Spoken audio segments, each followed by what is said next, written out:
ഒരു മൗലിക ട്രഡീഷനെ കുറിച്ചും പരിസര പ്രദേശങ്ങളിലുള്ള ഒരു മൗലിക കൾച്ചറുകൾ, സെലിബ്രേഷൻ വിഷയങ്ങളിലൊക്കെ നമ്മോട് സംവദിക്കും. അതുപോലെ അവിടെയൊക്കെയുള്ള പഠന സാധ്യതയെക്കുറിച്ചൊക്കെ ഇൻഷാ അല്ലാഹ് നമ്മോട് സംവദിക്കും. കൂടുതൽ ആമുഖങ്ങളില്ലാതെ ഉസ്താദിനെ ഡിപ്പാർട്ട്മെന്റ് ഓഫ് ഹദീസ് ആൻഡ് റിലേറ്റഡ് സയൻസിന്റെ പ്രോഗ്രാമിലേക്ക് സ്വാഗതം ചെയ്യുന്നു. ഇൻഷാ അല്ലാഹ് നമുക്ക് പരിപാടി ആരംഭിക്കാം. ടൈം ആയിട്ടുണ്ട്. ഇൻഷാ അല്ലാഹ്. അസ്സലാമു അലൈക്കും വറഹ്മത്തുള്ളാഹി വബറകാതുഹു.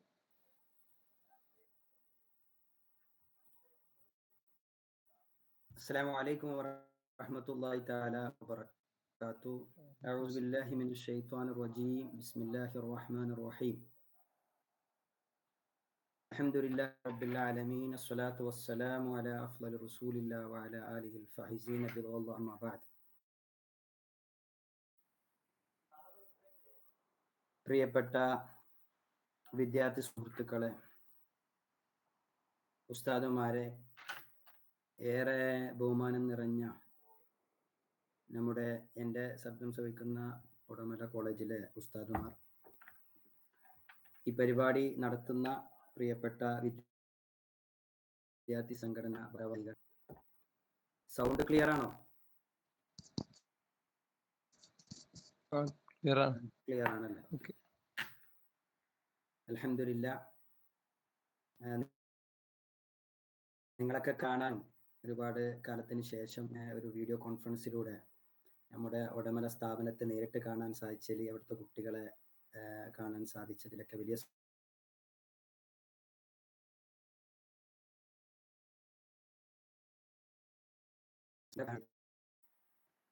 വളരെ ചുരുങ്ങിയ ആളുകൾ മാത്രം താമസിക്കുന്ന കേരളത്തിലെ ഭക്ഷണം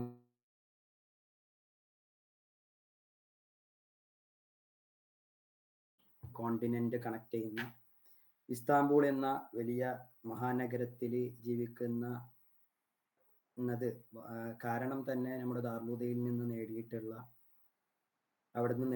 കഴിവുകളും അവിടെ നിന്ന് നമുക്ക് നൽകിയിട്ടുള്ള മോട്ടിവേഷനും ഒക്കെ കാരണമാണ്. നിങ്ങളെപ്പോലെ ഇതുപോലെ ബാക്ക് ബെഞ്ചുകളിലൊക്കെ ഇരുന്ന ഒരാളെന്ന നിലയിൽ അവിടെ നിന്ന് ഇന്ന് ലോകത്തിന്റെ മറ്റൊരു ഭൂഖണ്ഡത്തിൽ ജോലി ചെയ്യാൻ അള്ളാഹു നൽകിയ ഈ ഒരു അവസരം നിങ്ങൾക്കൊക്കെ നമ്മുടെ ജീവിതത്തിൽ നിങ്ങളൊരു പ്രചോദനമായിരിക്കുമെന്ന് കരുതിക്കൊണ്ട് തന്നെയാണ് ഈ ഒരു പരിപാടിയിലേക്ക് വിളിച്ചപ്പോൾ തന്നെ ഏറ്റെടുക്കാനുള്ള വലിയൊരു കാരണം. ഒരുപാട് കുട്ടികൾ ഉണ്ടാവാം, എന്നെ പേഴ്സണലായിട്ട് അറിയുന്നവരുണ്ടാവാം, അല്ലാത്തവർക്ക് കൂടി ഒരു ഇൻട്രൊഡക്ഷൻ കൂടി നൽകി നമ്മൾ വന്ന വഴികൾ മറക്കരുതല്ലോ. നമ്മൾ വന്ന ഒരു പ്രൊഫൈല്, നമ്മൾ വന്ന ജീവിത സാഹചര്യങ്ങൾ, അതിലൂടെ പ്രവാചകർ റസൂൽ കരീം സല്ലല്ലാഹു അലൈഹി വസല്ലമ തങ്ങളുടെ തുർക്കിയിലെ മെവിലീദുകളും പ്രവാചകന്റെ ജന്മദിനം എങ്ങനെയാണ് ആഘോഷിക്കുന്നതെന്നും അത് ഏതൊരു കാലഘട്ടത്തിലാണ് ഇവിടെ വ്യാപകമായി വന്നതിനെ കുറിച്ചിട്ടൊക്കെ ചെറിയ രീതിയിൽ നിങ്ങളോട് സംവദിച്ച്, മഹാനായ റസൂൽ കരീം സല്ലല്ലാഹു അലൈഹി വസല്ലമ തങ്ങളുടെ ജന്മദിനം ഇന്ന് എങ്ങനെ തുർക്കികൾ ആഘോഷിക്കുന്നു എന്നുള്ളതിനെ കുറിച്ചും, പിന്നെ തുർക്കിയിലെ പഠന സാധ്യതകളും ബിസിനസ് സാധ്യതകളും ഒക്കെ ഒരു ചെറിയ രീതിയിൽ നിങ്ങളുടെ മുന്നിൽ അവതരിപ്പിക്കാം. അള്ളാഹു അതിന് തൗഫീഖ് നൽകുമാറാവട്ടെ. ആദ്യമായി തന്നെ നമ്മുടെ സ്ഥാപനത്തിനെ സ്വദേശത്തും വിദേശത്തും ഒക്കെ സഹായിക്കുന്ന ആളുകൾക്കൊക്കെ അള്ളാഹു അർഹമായ പ്രതിഫലം നൽകുകയും നമ്മുടെയൊക്കെ ഈ ദാർലുദ ഫാമിലിയിൽ നിന്ന്, നമ്മുടെ സ്ഥാപനങ്ങളിൽ നിന്ന് നമ്മളെ സഹായിച്ചവർ, സ്നേഹിച്ചവർ രായ ഉസ്താദുമാർ, ഉമറാക്കൾ, ഉലമാക്കൾ, അവരുടെയൊക്കെ കബറിടം, മരണപ്പെട്ടു പോയവരുടെയൊക്കെ കബറിടം അള്ളാഹു സ്വർഗത്തിന്റെ പൂങ്കാവനമാക്കട്ടെ. അള്ളാഹു സുബ്ഹാനഹു തആല നമ്മളെ സഹായിക്കുന്നവർക്കൊക്കെ ഒരുപാട് പ്രയാസങ്ങളും ബുദ്ധിമുട്ടുകളൊക്കെ കരുതിയിട്ടാണ് നമ്മുടെ സ്ഥാപനങ്ങളൊക്കെ സഹായിക്കുന്നവർ, അവരുടെ ദുആകൾക്ക് ഉൾപ്പെടുത്താൻ വേണ്ടിയിട്ടാണ് നമ്മുടെ സ്ഥാപനങ്ങളൊക്കെ സഹായിക്കുന്നവർ. അള്ളാഹു സുബ്ഹാനഹു തആല അവരുടെയൊക്കെ മുറാദുകൾ അള്ളാഹു ഹാസിലാക്കി കൊടുക്കുമാറാവട്ടെ. ആമീൻ എന്ന് പ്രാർത്ഥിച്ച്, തീർച്ചയായും ദാർലുദയിലെ 16ാമത്തെ ബാച്ചുകാരനാണ്. ദാർലുദയിലെ പഠനം നിർവഹിച്ച് പോണ്ടിച്ചേരി സെൻട്രൽ യൂണിവേഴ്സിറ്റിയിൽ നിന്ന് സോഷ്യോളജിയിൽ PGയും അതുപോലെ തന്നെ business development management IBM international business development മാനേജ്മെന്റിൽ ഡിപ്ലോമയും ചെയ്ത് പോണ്ടിച്ചേരി യൂണിവേഴ്സിറ്റി, ഗൾഫിൽ വർക്ക് ചെയ്യുകയും പിന്നീട് പോണ്ടിച്ചേരി യൂണിവേഴ്സിറ്റിയിൽ തന്നെ PhDക്ക് അവസരം കിട്ടുകയും അതിനിടയിലാണ് തുർക്കി ഗവൺമെന്റിന്റെ സ്കോളർഷിപ്പോടുകൂടി 2016 തുർക്കിയിലെത്തുന്നത്. തുർക്കിയിലെ പഠനം തന്നെ തുർക്കി ഭാഷയിലായിരുന്നു. PhD ഒക്കെ ഈ ഭാഷയിലാണ് ചെയ്യേണ്ടി വരിക. തുർക്കി ഗവൺമെന്റിന്റെ സ്കോളർഷിപ്പാണ് YTB, തുർക്കിയെ ബുർസ്ലറി എന്ന് പറയുന്ന ഒരു സ്കോളർഷിപ്പിലാണ് ഞാൻ തുർക്കിയിൽ ഫുൾ ഫണ്ടഡ് ആയിട്ട് എത്തുന്നത്. ഇവിടെ വന്ന് ഇവിടുത്തെ ഭാഷ പഠിച്ചു. ഇവിടുത്തെ ഭാഷയിലാണ് എൻ്റെ PhD തിസീസ്, അതുപോലെ തന്നെ എൻ്റെ ആർട്ടിക്കിൾ പബ്ലിക്കേഷൻസ് ഒക്കെ ഇവിടുത്തെ ഭാഷയിലാണ്. അപ്പോൾ വലിയൊരു സാക്രിഫൈസ്, നമ്മുടെ ഡെഡിക്കേഷനാണ് അള്ളാഹുവിൻ്റെ വലിയ തൗഫീഖ് കൊണ്ട് ഇന്ന് ഈ ഒരു നിലവാരത്തിലേക്ക് അള്ളാഹു, ഈ ഒരു ഇസ്സത്തിലേക്ക് അള്ളാഹു നമ്മൾ എത്തിച്ചിട്ടുള്ളത്. അതിന് വലിയൊരു ത്യാഗം, നമ്മളൊക്കെ ഈ ഒരു പ്രായത്തിൽ ജോലി ചെയ്യേണ്ട ഒരു സാഹചര്യത്തിൽ നിന്ന് മാറി ഇൽമിൻ്റെ വഴിയിലേക്ക് വരികയും മൻസലക ത്വരീഖൻ അൽതമിസു ഫീഹി ഇൽമൻ സഹലല്ലാഹു ലഹു ത്വരീഖൻ ഇലൽ ജന്ന എന്ന് പറഞ്ഞ ഹദീസിനെ അർത്ഥവത്താക്കി നമ്മുടെ ജീവിതത്തിലൊക്കെ അനുഭവങ്ങൾ അങ്ങനെയാണ്. ഓരോ വഴികളും അള്ളാഹു നമുക്ക് എളുപ്പമാക്കി തന്നു. അൽഹംദുലില്ലാ. ഇന്ന് തുർക്കിയിലെ നിലവിൽ ജോലി ചെയ്യുന്നു. അതുപോലെ തന്നെ തുർക്കിയിലെ എല്ലാവർക്കും ഒരു വാതിലായി മാറാൻ സാധിച്ചു എന്നുള്ളതാണ് വലിയൊരു സന്തോഷം. മലയാളികളെ, ഗൾഫിൽ നിന്ന് വരുന്നവർക്കൊക്കെ തുർക്കിയിലെ ഒരു വാതിലായി, അവർക്കൊരു ഒരു കൈയായി, താങ്ങായി നിൽക്കാൻ ഇവിടെ സാധിക്കുന്നു എന്നുള്ളതാണ് വലിയൊരു സന്തോഷം. പ്രവാചകൻ റസൂൽ കരീം സല്ലല്ലാഹു അലൈഹി വസല്ലമ തങ്ങളുടെ മൗലീദ് കൊണ്ട് അനുഗ്രഹീതമായ മാസത്തിലാണ് നമ്മളൊക്കെ ഉള്ളത്. തുർക്കിയിലെ പള്ളികളിലൊക്കെ നമുക്ക് കേൾക്കാവുന്ന ഒരു സ്വലാത്താണ് അല്ലാഹുമ്മ സ്വല്ലി അലാ സയ്യിദിനാ മുഹമ്മദിൻ നബിയിൽ ഉമ്മി വഅലാ ആലിഹി വസഹ്ബിഹി വസല്ലിം. അല്ലാഹുമ്മ സ്വല്ലി അലാ സയ്യിദിനാ മുഹമ്മദിൻ നബിയിൽ ഉമ്മി വഅലാ ആലിഹി വസഹ്ബിഹി വസല്ലിം. തുർക്കിയിലെ പള്ളികളിലൊക്കെ വളരെ ആവേശത്തോടുകൂടെ തുർക്കി ജനങ്ങൾക്കിടയിൽ വ്യാപകമായിട്ടുള്ള സ്വലാത്തിന്റെ ഒരു രീതിയാണ് നിങ്ങൾക്ക് അവതരിപ്പിച്ചിട്ടുള്ളത്. തുർക്കികളിലെ പ്രത്യേകിച്ച് മൗലീദിന്റെ രാത്രികളിലേക്ക് ഈ ഒരു സ്വലാത്താണ് ആളുകൾ ഏറ്റുപാടാറുള്ളത്. മൗലീദിന്റെ വിശേഷങ്ങൾ പറയുകയാണെങ്കിൽ തന്നെ അതിൻ്റെ അക്കാദമിക്കലായിട്ടുള്ള ഒരു വശം നമ്മളോട് പറയുകയാണെങ്കിൽ തീർച്ചയായും പ്രവാചകന്റെ കാലത്തിന് ശേഷം ഇത് വ്യാപകമായി രംഗത്ത് വരുന്നത് ഫാത്തിമികളുടെ കാലഘട്ടത്തിലാണ്. ഫാത്തിമികളുടെ കാലം എന്ന് പറയുന്നത് ഈജിപ്തിലായിരുന്നു. അവരുടെ രാഷ്ട്രീയ, സാമൂഹ്യ, സാംസ്കാരിക മേഖലകളിലൊക്കെ അവർ ഇത്തരം മൗലീദ് ലോകത്തിൽ അംഗീകരിക്കപ്പെടുന്ന മൗലീദിന്റെ ഒരു എക്സാമ്പിൾ എന്ന് പറയുന്നത് ഫാത്തിമകളുടെ കാലഘട്ടത്തിലാണ് ഇത് വ്യാപകമായി നടന്നു എന്നുള്ളതാണ് അക്കാദമിക് തലത്തിൽ തുർക്കിയിലെ പഠനങ്ങളിലൊക്കെ നമുക്ക് കാണാൻ സാധിക്കും. തുർക്കിയിലെ അക്കാദമി ആയിട്ടുള്ള ആർട്ടിക്കിളിലും പബ്ലിക്കേഷനിലൊക്കെ ഈ ഒരു ഫാത്തിമികളുടെ കാലഘട്ടത്തിലെ മൗലീദിനെ കുറിച്ച് വലിയ ചർച്ചകൾ നടക്കുന്നുണ്ട്. അത് ഷിയ കാലഘട്ടത്തിന്റെ തുടക്കത്തിലും ആണ് എന്നുള്ള ഒരു വ്യാപകമായ ഒരു ചർച്ചയും ഇതിനോടൊപ്പം ഉണ്ട്. കാരണം നമ്മളൊക്കെ പഠിക്കുന്നവരാണ്, ഗവേഷണം നടത്തുന്നവരാണ്. അതുകൊണ്ടാണ് ഈ ഒരു അക്കാദമിക് ലെവലിൽ കൂടി നിങ്ങളോട് സംസാരിക്കാം എന്ന് വിചാരിച്ചത്. പിന്നീട് അബ്ബാസികളുടെ കാലഘട്ടത്തിൽ അത് വ്യാപകമായി രാജകൊട്ടാരങ്ങളിൽ വരെ ഈ മൗലീദിന്റെ സദസ്സുകൾ സംഘടിപ്പിച്ചു തുടങ്ങി എന്നുള്ളതാണ്.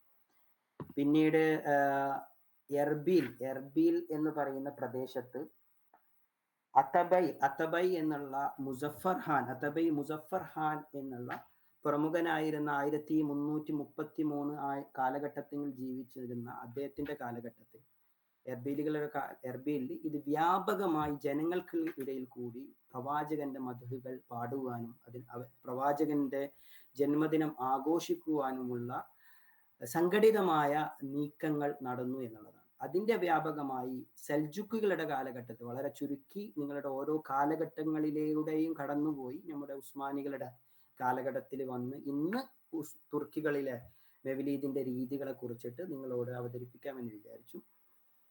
പിന്നീട് സെൽജുക്കികളുടെ കാലഘട്ടത്തിൽ മിസ്രിൽ, പ്രത്യേകിച്ച് മിസ്ർ, അതുപോലെ തന്നെ മക്ക, അതുപോലെ തന്നെ നോർത്ത് ആഫ്രിക്ക, അതുപോലെ തന്നെ സ്പെയിൻ, അതുപോലെ ഇന്ത്യ അടക്കം രാജ്യങ്ങളിൽ സെൽജുക്കികളുടെ കാലഘട്ടത്തിൽ വ്യാപകമായി ഇത് രാജ്യവ്യാപകമായി ലോകത്തിന്റെ പല ഭാഗങ്ങളിൽ ഇത് ഒരു മൗലീദിന്റെ സദസ്സുകൾ സംഘടിപ്പിച്ചു തുടങ്ങി. അതത് നാട്ടിലെ വ്യത്യസ്തമായ അവരുടേതായ ഭാഷയിലുള്ള മൗലീദുകളാണ് കൂടുതൽ നമുക്ക് കാണാൻ പറ്റുക.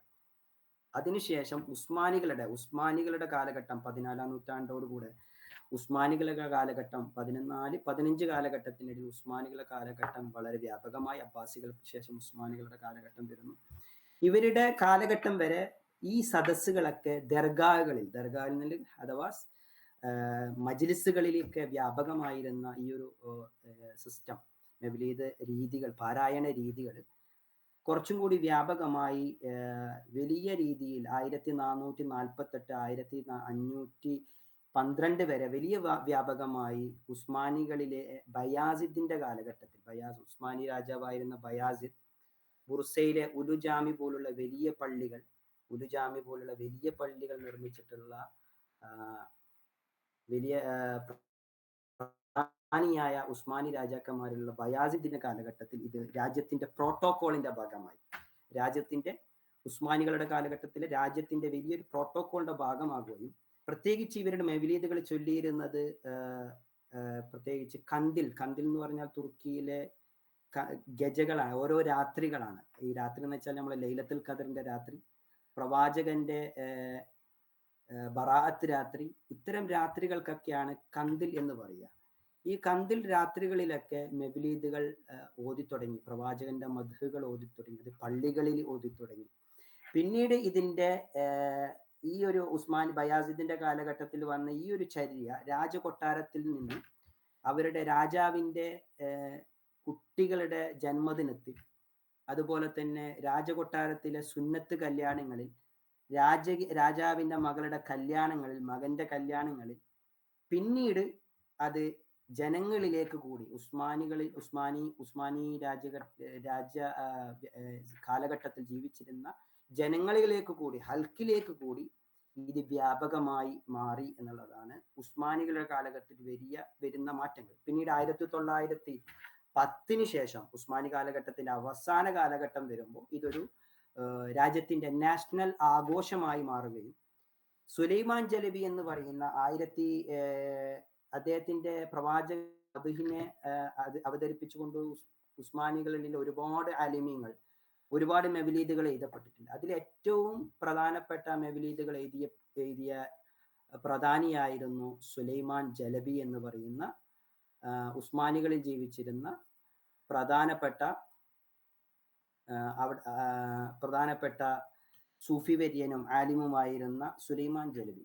ഇദ്ദേഹത്തിന്റെ ഓരോ മൗലീദും മനസ്സിനെയും റൂഹിനെയും അള്ളാഹുവിലേക്കും അവന്റെ റസൂലിലേക്കും അടുപ്പിക്കുന്ന രീതിയിലുള്ള പ്രവാചക പ്രകീർത്തനങ്ങളായിരുന്നു അദ്ദേഹം എഴുതിയിരുന്നത്. അതുകൊണ്ട് തന്നെ 1989 കവിതാശലകം, ഈ ഒരു പ്രവാചകന്റെ ഈ മെവ്ലീദ് എന്നാണ് തുർക്കികൾ പൊതുവെ പറയാം, മൗലീദ് എന്നല്ലേ, നമ്മൾ മൗലീദ് എന്നുള്ള രീതിയിലാണല്ലോ നമ്മളൊക്കെ ഉച്ചരിക്കുക. പക്ഷെ തുർക്കിയിൽ മെവ്ലീദ് എന്നുള്ള രീതിയിലാണ്. മെവ്ലീദ് ത്വരൻലർ, മെവ്ലീദ് ആഘോഷങ്ങൾക്ക് പറയുന്നതാണ് മെവ്ലീദ് ത്വരൻ എന്നുള്ളതാണ്. ഈ മെവ്ലീദ് ത്വരങ്ങൾ വളരെ വ്യാപകമായി ഉസ്മാനികളുടെ കാലഘട്ടത്തിന്റെ 1989 തുർക്കിയെ ദിയാനത്ത് വഖഫ്, തുർക്കിന്റെ ഔക്കാഫിന് പറയുന്നതാണ് തുർക്കിയെ ദിയാനത്ത് വഖഫ് എന്നുള്ളത്. ഇവരോടൊപ്പം തുർക്കിയിലെ പ്രധാനപ്പെട്ട റേഡിയോകൾ, അതുപോലെ തന്നെ 1957 തന്നെ റേഡിയോകളിലും ടിവികളിലൊക്കെ വന്നു തുടങ്ങിയിട്ടുണ്ട്. 1989 അത് രാജ്യത്തിന്റെ വലിയൊരു പ്രധാനപ്പെട്ട ആഘോഷമായി മാറ്റപ്പെടുകയും ചെയ്തു എന്നുള്ളതാണ്. ഇന്ന് തുർക്കിക്കാർ പൊതുവെ ഈ മൗലീദ് രാത്രികളിലേക്ക് ഇന്നും നമ്മളൊക്കെ യൂണിവേഴ്സിറ്റികളിലൊക്കെ പഠിക്കുന്ന സമയത്ത് തന്നെ ഈ ഒരു ദിവസം അവിടുത്തെ ഇമാമുമാര് നമ്മളൊക്കെ ക്ഷണിക്കുകയും കുട്ടികൾക്കൊക്കെ പ്രത്യേക സദസ്സുകൾ, ചെറിയ കുട്ടികൾക്ക് മൗലീദ് പാരായണത്തെ കുറിച്ച് പഠിപ്പിക്കുന്ന സിസ്റ്റം നമ്മളൊക്കെ കഴിഞ്ഞ ഒരു 2 വർഷത്തിലെ തുർക്കിയിലെ പള്ളികളിലൊക്കെ റമദാൻ രാത്രികളിൽ നടക്കുന്ന ഒരു പരിപാടി നിങ്ങൾ കണ്ടിട്ടുണ്ടാകും. ഒരു നസറുദ്ദീൻ ഹോജാന്റെ കഥകൾ നമ്മൾ കേട്ടവരാണ്. ആ നസറുദ്ദീൻ ഹോജാന്റെ വേഷത്തിൽ, നസറുദ്ദീൻ ഹോജ മരണപ്പെട്ടിട്ടുള്ളത് തുർക്കിയിലെ കൊനിയയിലാണ്. അപ്പൊ അദ്ദേഹത്തിന്റെ വേഷവിധാന രൂപത്തിൽ കുട്ടികളോട് നല്ല മനസ്സിന് ഇണങ്ങിയിട്ട് അവരോട് ചിരിപ്പിച്ച് തുർക്കിയുടെ യഥാർത്ഥ സംസ്കാരങ്ങൾ എത്തിക്കുന്ന ഒരു രീതി കൊണ്ടുവരികയും, ഇന്ന് തുർക്കിയിലെ പള്ളികൾ, അഥവാ തുർക്കിക്ക് ഒരു ഇസ്താംബൂളിന് ഒരു പേര് കൂടിയുണ്ട്, മിനാരങ്ങളുടെ നാട് എന്നുള്ളത്. അതുകൊണ്ട് തന്നെ തുർക്കിയിലെ പള്ളികളൊക്കെ ഒരു സംസ്കാരത്തിന്റെ ഉറവിടമാണ്. കാരണം റസൂൽ കരീം സല്ലല്ലാഹു അലൈഹി വസല്ലമ തങ്ങൾ ജീവിച്ചിരുന്ന മദീന എന്നുള്ളത് ഒരു സംസ്കാരത്തിന്റെ ഉറവിടമാണ്. ആ മദീന പള്ളിയിൽ നിന്നാണ് ലോകത്തിലേക്ക് സംസ്കാരങ്ങൾ എത്തപ്പെടുന്നത്. ആ പള്ളിയുടെ ചുറ്റും ആളുകൾ ഒരുമിച്ച് കൂടുകയും സദസ്സുകൾ സംഘടിക്കുകയും അതുപോലെ തന്നെ ഖുർആൻ ക്ലാസ്സുകൾ സംഘടിപ്പിക്കുകയും ഹദീസ് ക്ലാസ്സുകൾ സംഘടിപ്പിക്കുകയും ഒക്കെ ചെയ്ത ഒരു മദീന പള്ളിയുടെ ആ ഒരു ചുറ്റുപാടാണ് ഇന്ന് തുർക്കിയിലെ പല പള്ളികളിലും നിങ്ങൾക്ക് എത്തിക്കഴിഞ്ഞാൽ കാണാൻ സാധിക്കുക. പള്ളികൾക്ക് ചുറ്റും കഫേകളുണ്ട്, പള്ളികൾക്ക് ചുറ്റും ദർസ്ഖാനകളുണ്ട്, പള്ളികൾക്ക് ചുറ്റും ഹദീസ് ക്ലാസ്സുകളുണ്ട്, പള്ളികൾക്ക് ചുറ്റും ഖുർആൻ ക്ലാസ്സുകളുണ്ട്, പള്ളികൾക്ക് ചുറ്റും ഭക്ഷണം കഴിക്കാൻ വേണ്ടി കുട്ടികൾ ഇക്റാം എന്ന് പറയും, അഥവാ യൂണിവേഴ്സിറ്റികളിൽ പഠിക്കുന്ന കുട്ടികൾക്കൊക്കെ വന്ന് ചായ കുടിക്കാൻ അല്ലെങ്കിൽ ഒരു സൂപ്പ് കുടിക്കാനുള്ള സൗകര്യങ്ങൾ ഇന്ന് തുർക്കിയുടെ പല പള്ളികളിലും കാണാം. ഈ പള്ളികളിൽ വരുന്ന കുട്ടികളെ പള്ളിയുടെ പരിപാടികളിലേക്ക് കൂടി ആകർഷിപ്പിക്കുകയും മക്കളെയും ഫാമിലിയോടൊപ്പം വരുന്ന കുടുംബം അവരുടെ മക്കളെ പള്ളിയിലേക്ക് നിസ്കാരത്തിന് കൊണ്ടുവരുന്ന സമയത്ത് ഈ നസറുദ്ദീൻ ഹോജാന്റെ വേഷത്തിൽ വരുന്ന പ്രത്യേക ദിവസങ്ങളിൽ വേഷത്തിൽ വരുന്ന അദ്ദേഹത്തിനെ സമർപ്പിക്കുകയും ഫാമിലി കുടുംബം മാതാവും പിതാവും ഒക്കെ പരിപാടിയിലെ ഉസ്താദിന്റെ നിസ്കാരത്തിലേക്കും അതിനുശേഷമുള്ള മെവലീദിലേക്ക് കടക്കുമ്പോൾ കുട്ടികൾക്ക് പ്രവാചക ജന്മദിനത്തെ കുറിച്ചിട്ടും പ്രവാചകന്റെ വിശേഷങ്ങളെ കുറിച്ചും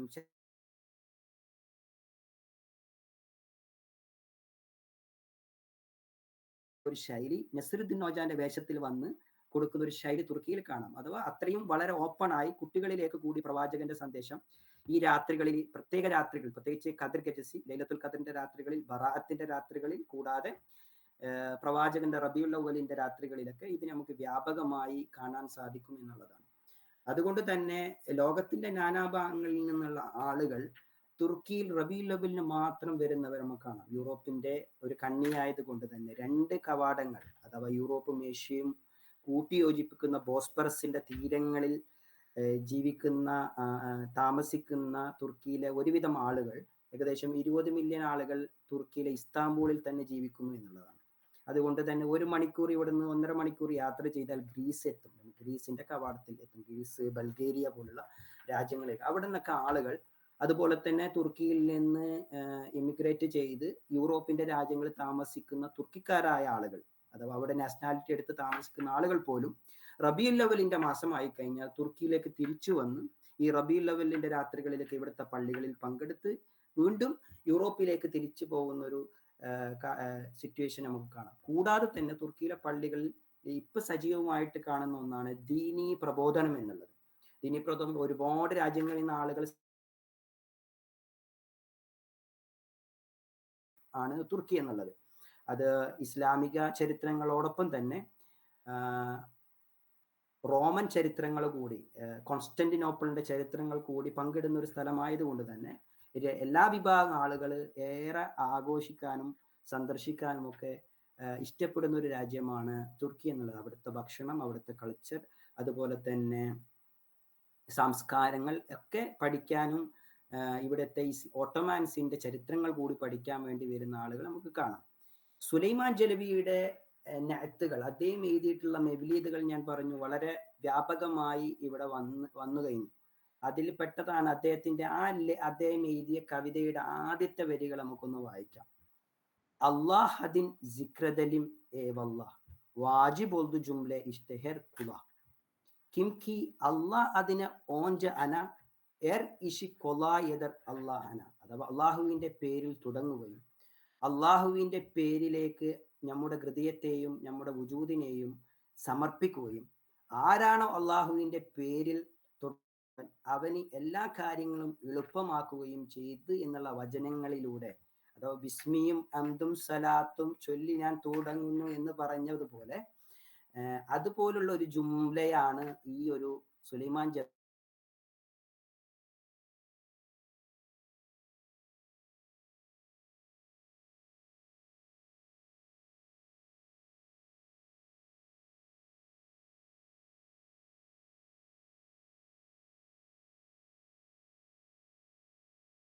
കൂടെ ഉച്ചരിക്കുകയാണെങ്കിൽ നമ്മുടെ ഹൃദയങ്ങളിലുള്ള തെറ്റുകളൊക്കെ ആ ഒരു നിമിഷം മതി മായ്ഞ്ഞു പോവാൻ. അഥവാ ഓരോ മൗലീദ് സദസ്സുകളും അള്ളാഹുവിനെയും അവന്റെ പ്രവാചകനെയും ലേക്കും സമർപ്പിച്ചു കൊണ്ടിട്ടുള്ള ഇരുത്തമാണ് തുർക്കിക്കാരിരിക്കുക. നമ്മുടെ തുർക്കിയിലെ ഓരോ പള്ളികളിൽ എത്തിക്കഴിഞ്ഞാൽ നിങ്ങൾക്ക് കാണാം വളരെ ആത്മാർത്ഥമായി ഇരിക്കുകയും പള്ളിയിൽ വരുന്നവരൊക്കെ ആത്മാർത്ഥമായി ഇരിക്കുകയും, കൂടാതെ പള്ളിയിൽ പുറത്തുള്ള ആളുകൾ തന്നെ ഒരുപക്ഷെ മോഡേൺ വെസ്റ്റേൺ കൾച്ചർ ഉണ്ടെങ്കിൽ പോലും അവിടെ ഹൃദയങ്ങളിലേക്ക് ഈ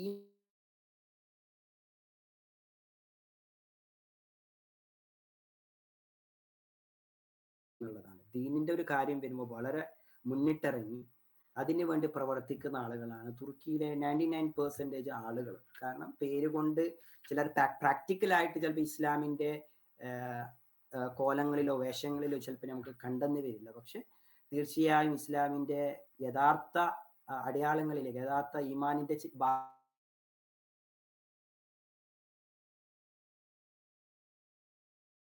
എൻ്റെ 10 വർഷത്തെ ഇവിടുത്തെ അനുഭവങ്ങളിൽ വെച്ച് നോക്കിക്കഴിഞ്ഞാൽ തീർച്ചയായും ഇസ്ലാമിന്റെ വിഷയങ്ങളിൽ വളരെ മുന്നോട്ട് വന്ന് പള്ളികൾക്ക് പുറത്ത് ഈ മൗലീദിന്റെ ദിവസങ്ങളിലേക്ക് ചീരണിയുമായി വരുന്നവരുണ്ട്. ചീരണി നമ്മുടെ നാട്ടിലുകളൊക്കെ അറിയാം. ഇവർ ലൊക്കും എന്നാണ് ഇവരുടെ പ്രധാനപ്പെട്ട ചീരണികളിൽ ഒന്നാണ് ലൊക്കും, ബക്ലവ, ഇങ്ങനെയുള്ള തുർക്കിഷ് ഫേമസ് ഫുഡുകൾ നിങ്ങൾക്ക് അറിയാം. ഇവിടുത്തെ ഏറ്റവും നല്ല സ്വീറ്റ്സുകളാണ് ബക്ലവ, അതുപോലെ തന്നെ ലൊക്കും, അതുപോലെ തന്നെ ആശൂറ ദിവസങ്ങളിൽ മുഹറം 9, 10 ദിവസങ്ങളിലൊക്കെ ആശൂറായിന്റെ പ്രത്യേകമായിട്ടുള്ള ഒരു ചീരണി ഇവിടെ കിട്ടാറുണ്ട്.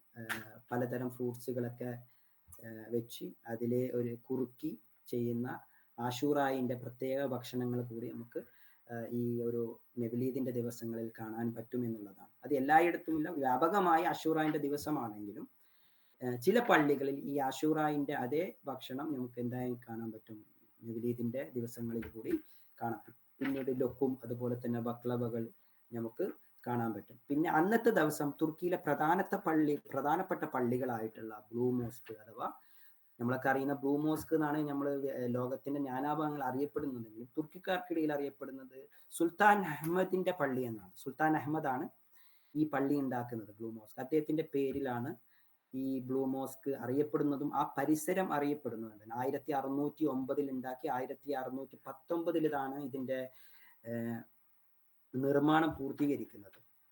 ഏകദേശം 260 വിൻഡോകളും എല്ലാ ഭാഗത്തും ഖുർആനിന്റെ കാലിഗ്രഫികളൊക്കെ വരച്ചിട്ടുള്ള വളരെ മനോഹരമായി പള്ളിയിൽ എത്തിച്ചേരാനും, കൂടാതെ പ്രവാചകൻ തിരുമേനി സല്ലല്ലാഹു അലൈഹി വസല്ലമ തങ്ങളുടെ പ്രിയപ്പെട്ട സഹചാരി അബു അയ്യൂബുൽ അൻസാരി അഥവാ ഖാലിദ് ബിൻ സെയ്ദ് എന്ന പേരിൽ അറിയപ്പെട്ടിരുന്ന അബു അയ്യൂബുൽ അൻസാരി തങ്ങൾ മരണപ്പെട്ട് കിടക്കുന്നത് ഇസ്താംബൂളിലാണ്. പ്രവാചകൻ റസൂൽ കരീം സല്ലല്ലാഹു അലൈഹി വസല്ലമ തങ്ങൾ മക്കയിൽ നിന്ന് മദീനയിലേക്ക് ഹിജ്റ പോവുകയും ഹിജ്റയുടെ സമയത്ത് റസൂലുള്ളാഹി സ്വല്ലല്ലാഹു അലൈഹി വസല്ലമ തങ്ങൾ ഒട്ടകം മുട്ടുകുത്തുകയും അവിടെ റസൂലുള്ളാഹി സ്വല്ലല്ലാഹു അലൈഹി വസല്ലമ തങ്ങൾ 7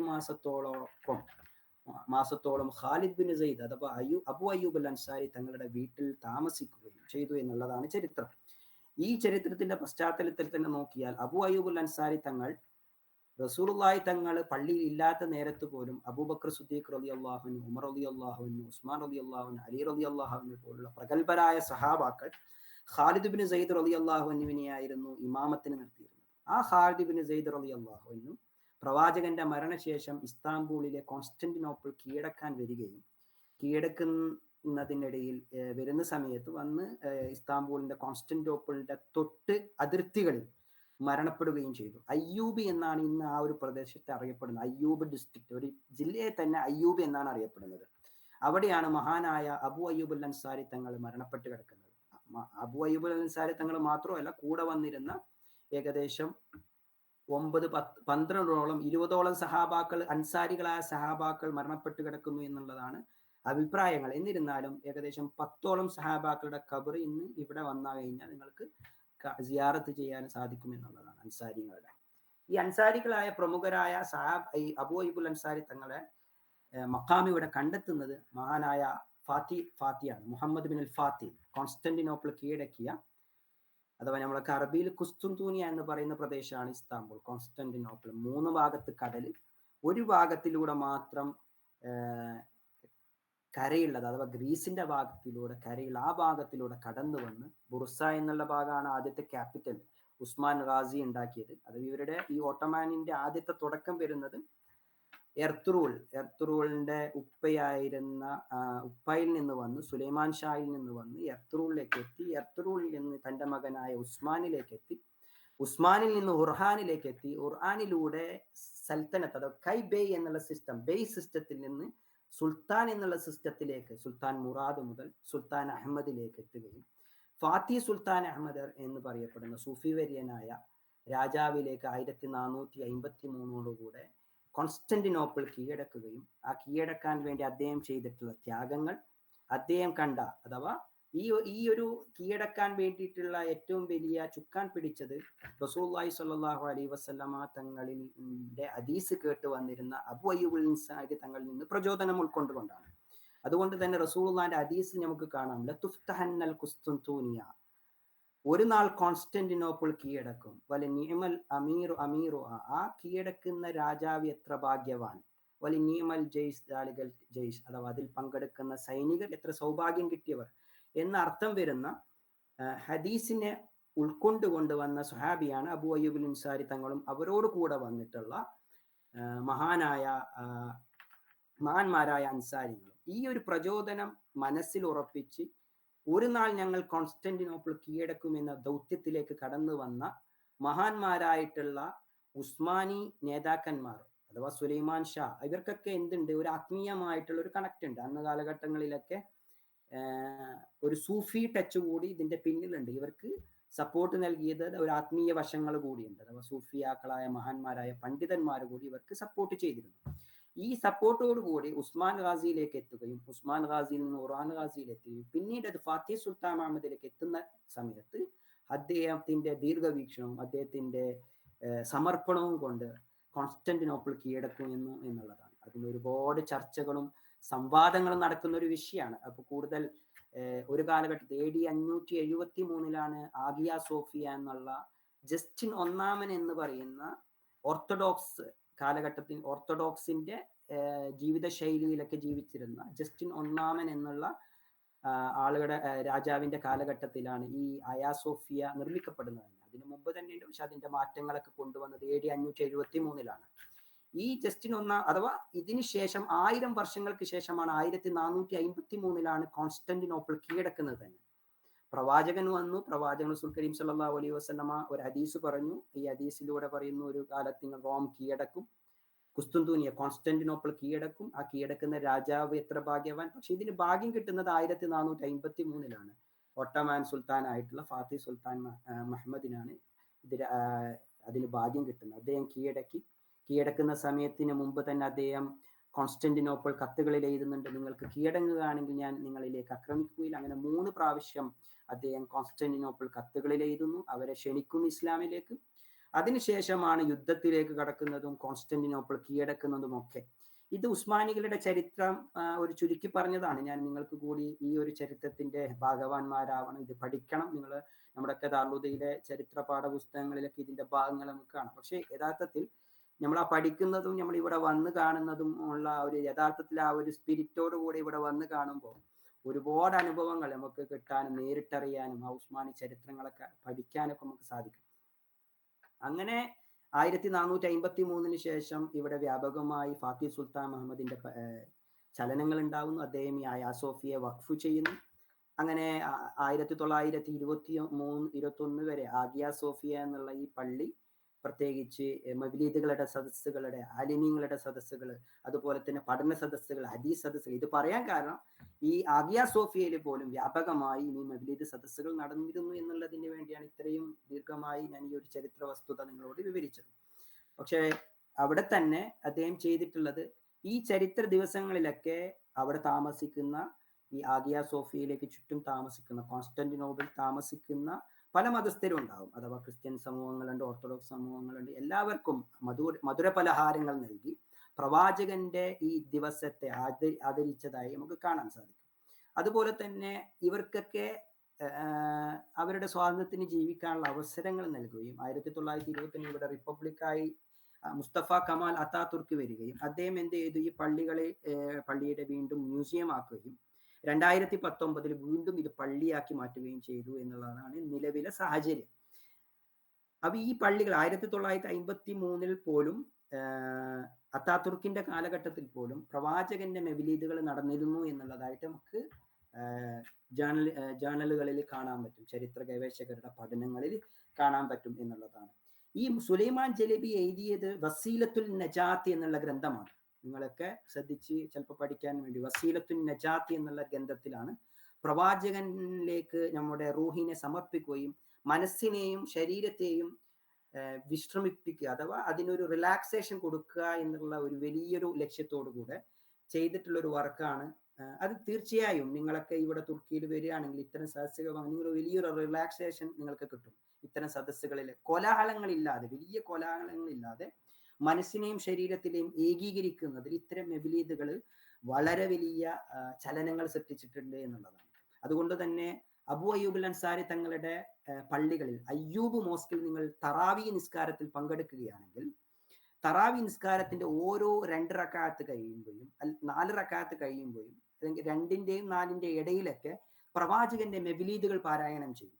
അതിൽ ആ മെബിലീദിന്റെ ഇടയിൽ ആളുകൾ ഞാൻ ഓതിയിട്ടുള്ള അല്ലാഹുമ്മ സ്വല്ലി അലാ സയ്യിദിനാ മുഹമ്മദീനിൻ നബിയിൽ ഉമ്മി വഅലാ ആലിഹി വസഹ്ബിഹി വസല്ലം, ഈ ഒരു സ്വലാത്തിനെ ആവർത്തിച്ച് പാരായണം ചെയ്യും. അതിനിടയിൽ ഈ നഅത്തുകളുടെ പ്രവാചകന്റെ കാവ്യ ശകലങ്ങൾ, പ്രവാചകന്റെ മധുകളും ഞങ്ങൾ നിങ്ങളിലേക്ക് സമർപ്പിക്കുന്നു, ഞങ്ങളുടെ ശരീരത്തെയും ഞങ്ങളുടെ മനസ്സിനെയും യാ റസൂലല്ലാഹ് നിങ്ങളിലേക്ക് സമർപ്പിക്കുന്നു എന്നുള്ള അർത്ഥവത്തിൽ വരുന്ന ഒരുപാട് കവിതാ ശൃംഖലകൾ, വചനങ്ങൾ, വരികൾ ഒക്കെ ആലപിച്ച് പ്രവാചകന്റെ മനസ്സിനെ, ആ ഒരു നിസ്കാരത്തിന്റെ ഇടയിൽ പോലും പ്രവാചകനിലേക്ക് കൂടി മനസ്സിനെ എത്തിക്കുന്ന, ആ നിസ്കാരത്തിൽ ഓരോ ഇടവേളകളിൽ ആ സ്വലാത്തിന്റെ വരികളിലോടുകൂടി ജനങ്ങൾക്ക് ആവേശം പകർന്ന് പ്രവാചകന്റെ ഓർമ്മകളൊക്കെ പുതുക്കുന്ന ഒരു ശൈലികൾ നമുക്ക് തുർക്കിയിലെ പള്ളികളിലെ തറാവി നിസ്കാരത്തിൽ കൂടി കാണാം.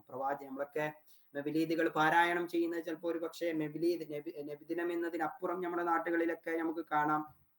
ഇത് വ്യാപകമായി വരാൻ തന്നെ ഉസ്മാനികളുടെ കാലഘട്ടത്തിലാണ് ഇന്ത്യയിൽ തന്നെ വളരെ വ്യാപകമായി ഈ മെബിലീദുകൾ വരുന്നത്. ഉസ്മാനികളുടെ ഒരു കണക്ഷൻ, ഓട്ടോമാൻസിന്റെ ഒരു കണക്ഷൻ നമ്മുടെ നാടുകളിലുമുണ്ട്. അപ്പൊ നമ്മുടെ ശൈലിയിലും നമ്മുടെ ജീവിതത്തിലൊക്കെ നമുക്ക് ചിലപ്പോൾ ഒരു സാമ്യം നമുക്ക് ഇവിടെ വന്നാൽ നിങ്ങൾക്ക് കാണാൻ പറ്റും. ഇത് എന്റെ നാട്ടിലുണ്ടല്ലോ, ഞാൻ കണ്ടിനല്ലോ, ഈ ദിവസം ഇങ്ങനെയൊക്കെ ഭക്ഷണം കൊടുക്കുന്നത് എന്റെ നാട്ടിൽ കൂടി ഉണ്ടല്ലോ, ഈ മെബിലീദുകൾ എന്റെ നാട്ടിൽ കൂടി ഉണ്ടല്ലോ എനിക്ക് നമുക്ക് തോന്നുമ്പോൾ ഇവിടെ നിന്ന് വന്നതായി നമുക്കത് കാണാൻ പറ്റും. അത് തുർക്കിയിൽ നിന്ന് ഓട്ടോമാൻസിന്റെ കാലഘട്ടത്തിലാണ് ഇന്ത്യയിലൊക്കെ വളരെ വ്യാപകമായി വരുന്നതും. ഇന്ത്യയിലെ രാജാക്കന്മായിരുന്ന അക്ബർ മുതൽ ഷാജഹാൻ, അതുപോലെ തന്നെ അതിനു മുമ്പുള്ള ആളുകൾ ബാബർ കാലഘട്ടങ്ങളിലൊക്കെ ഇത്തരം സദസ്സുകളൊക്കെ കടന്നു വന്നത് മാന്മാരായിട്ടുള്ള ഉസ്മാനി രാജാക്കന്മാരിൽ നിന്നാണ് എന്നുള്ളത് നമുക്ക് കാണാൻ പറ്റും. സുലൈമാൻ ജലിബി എന്നുള്ള ഇദ്ദേഹം ജനിച്ചിട്ടുള്ളത് ബുർസ എന്നുള്ള പ്രദേശത്താണ്. അദ്ദേഹത്തിന്റെ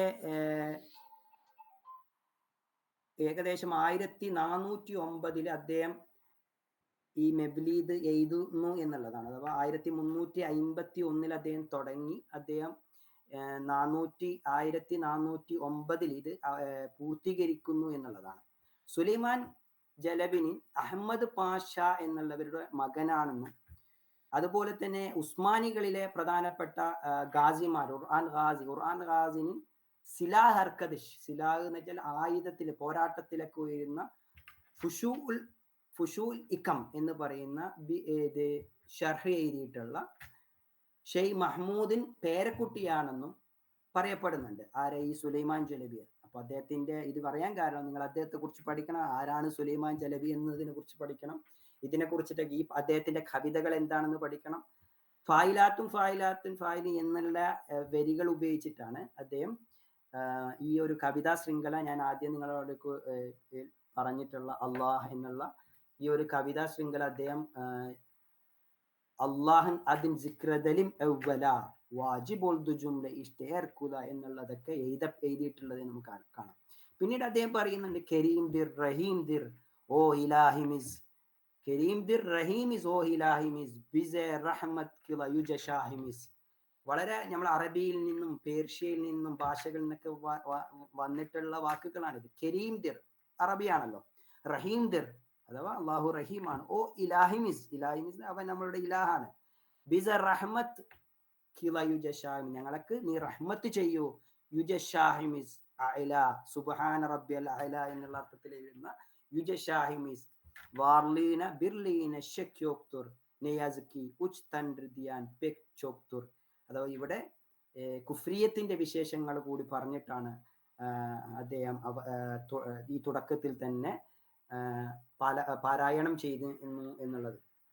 അപ്പൊ തീർച്ചയായും ഉസ്മാനികൾ കാലഘട്ടത്തിൽ വ്യാപകമായി മെവ്ലീദ് പാരായണങ്ങൾ നടന്നിട്ടുണ്ട്. ഇന്നും മെവ്ലീദ് സദസ്സുകളും മെവ്ലീദ് ദിവസങ്ങളും ഇവിടുത്തെ പള്ളികൾ ആചരിക്കുന്നുണ്ട്.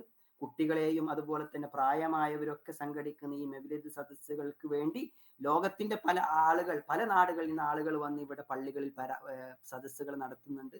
ഇന്നലെ ഈ കഴിഞ്ഞ റബീഉൽ അവ്വലിന് പോലും ഉസ്കുദാറിലെ, ഇസ്താംബൂളിലെ, തുർക്കിയിലെ ഏഷ്യൻ സൈഡിൽ സ്ഥിതി ചെയ്യുന്ന ഉസ്കുദാറിലെ പ്രധാനപ്പെട്ട വാലിദെ സുൽത്താൻ പള്ളിയിൽ ജോർദാനിൽ നിന്നും യൂറോപ്പിൽ നിന്നും വന്ന കവിമാരുടെ അല്ലെങ്കിൽ പ്രവാചക മതകൾ പാടുന്ന ആളുകളുടെ വലിയൊരു സദസ്സ് സംഘടിപ്പിച്ചതായി കണ്ടിട്ടുണ്ട്. പിന്നെ ഒരുപാട് ട്രസ്റ്റുകൾ പ്രവാചകന്റെ മതത്തിന്റെ ഈ റബീഉൽ അവ്വലിന്റെ രാത്രികളിലൊക്കെ പ്രത്യേക പരിപാടികൾ നമുക്ക് കാണാൻ സാധിക്കും. പ്രത്യേക ചാനലുകളിലൊക്കെ പ്രവാചകന്റെ മെവ്ലീദ് കന്തിൽ മുബാറക് ഉൽസുൻ എന്നാണ് ഇവർ പറയാറുള്ളത്.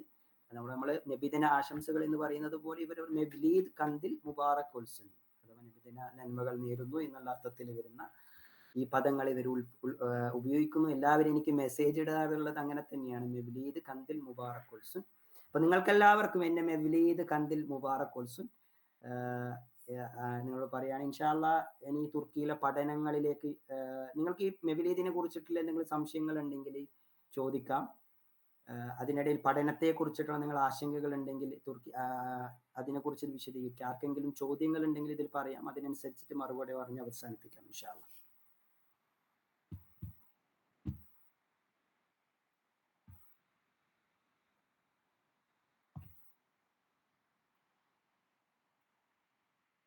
ഹലോ,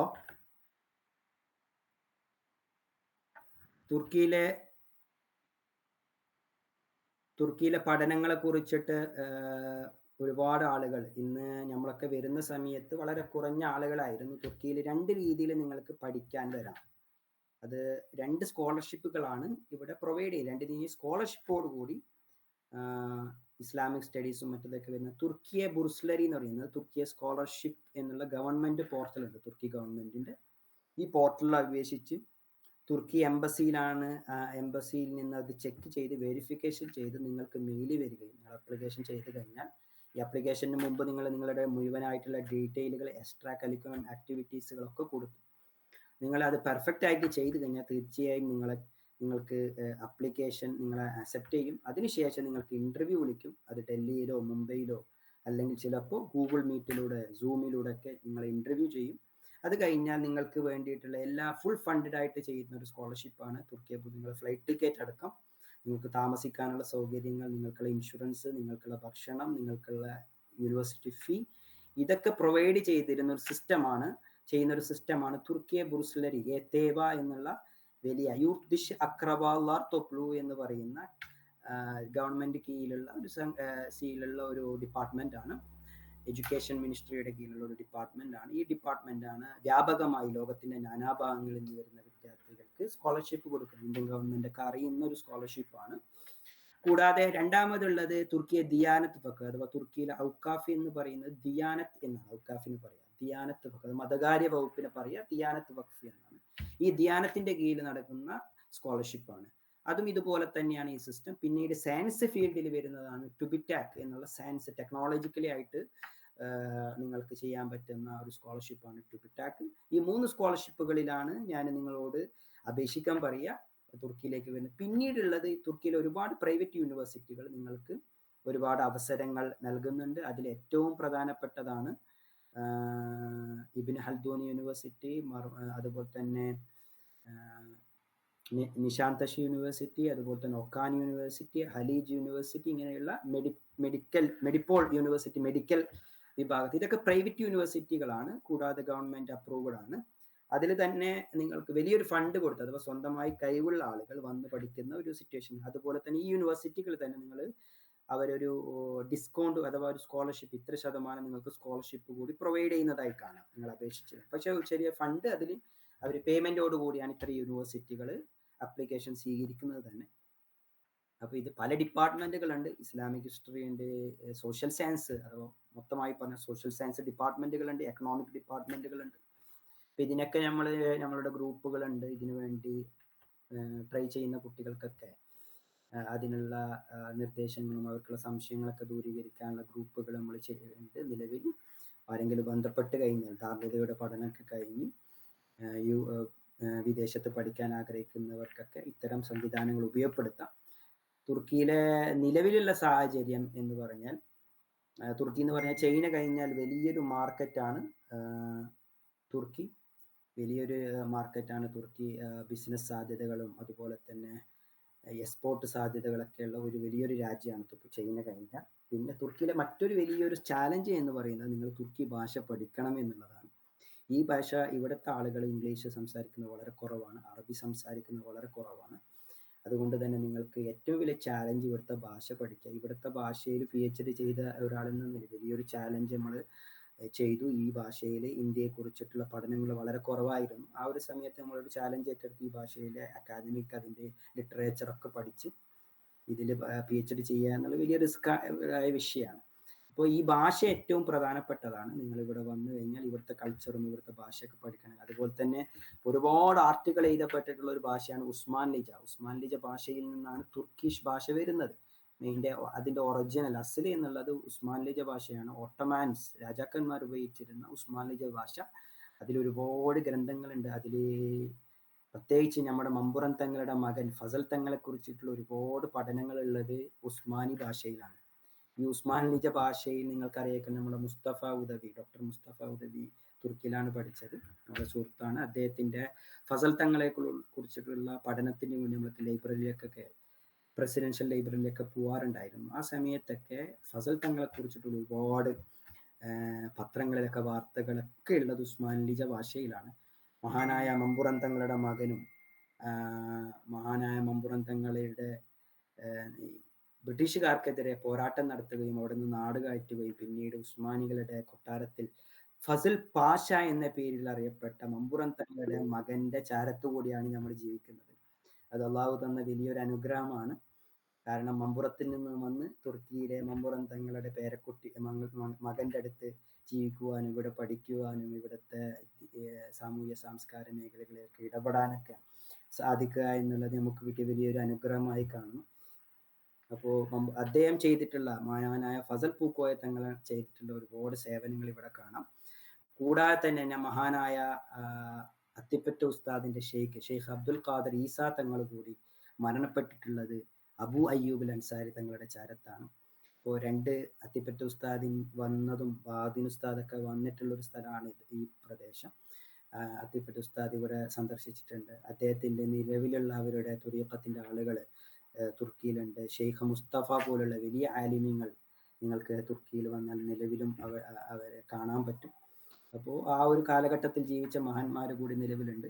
അബ്ദുൽ ഖാദർ ഈസാ തങ്ങൾ ഇവിടെയാണ് മരണപ്പെട്ടിട്ടുള്ളത്. മൻഹാജറ എന്നൊക്കെ അള്ളാഹുവിലേക്ക് ഹിജ്റ പോയി, അങ്ങനെ ഹിജ്റ വന്ന ആ ഒരു ഹദീസ് എഴുതപ്പെട്ടിട്ടുള്ള അതിന്റെ പ്രതിഫലം അള്ളാഹുവാണ് നിശ്ചയിച്ചിരിക്കുന്ന എഴുതപ്പെട്ടിട്ടുള്ള വാക്കുകളൊക്കെ നമുക്ക്, ഹദീസുകളൊക്കെ നമുക്ക് ഇവിടെ കാണാം. അബ്ദുൽ ഖാദർ ഈസാ തങ്ങളെ സിയാറത്ത് ചെയ്താൽ കാണാൻ പറ്റും.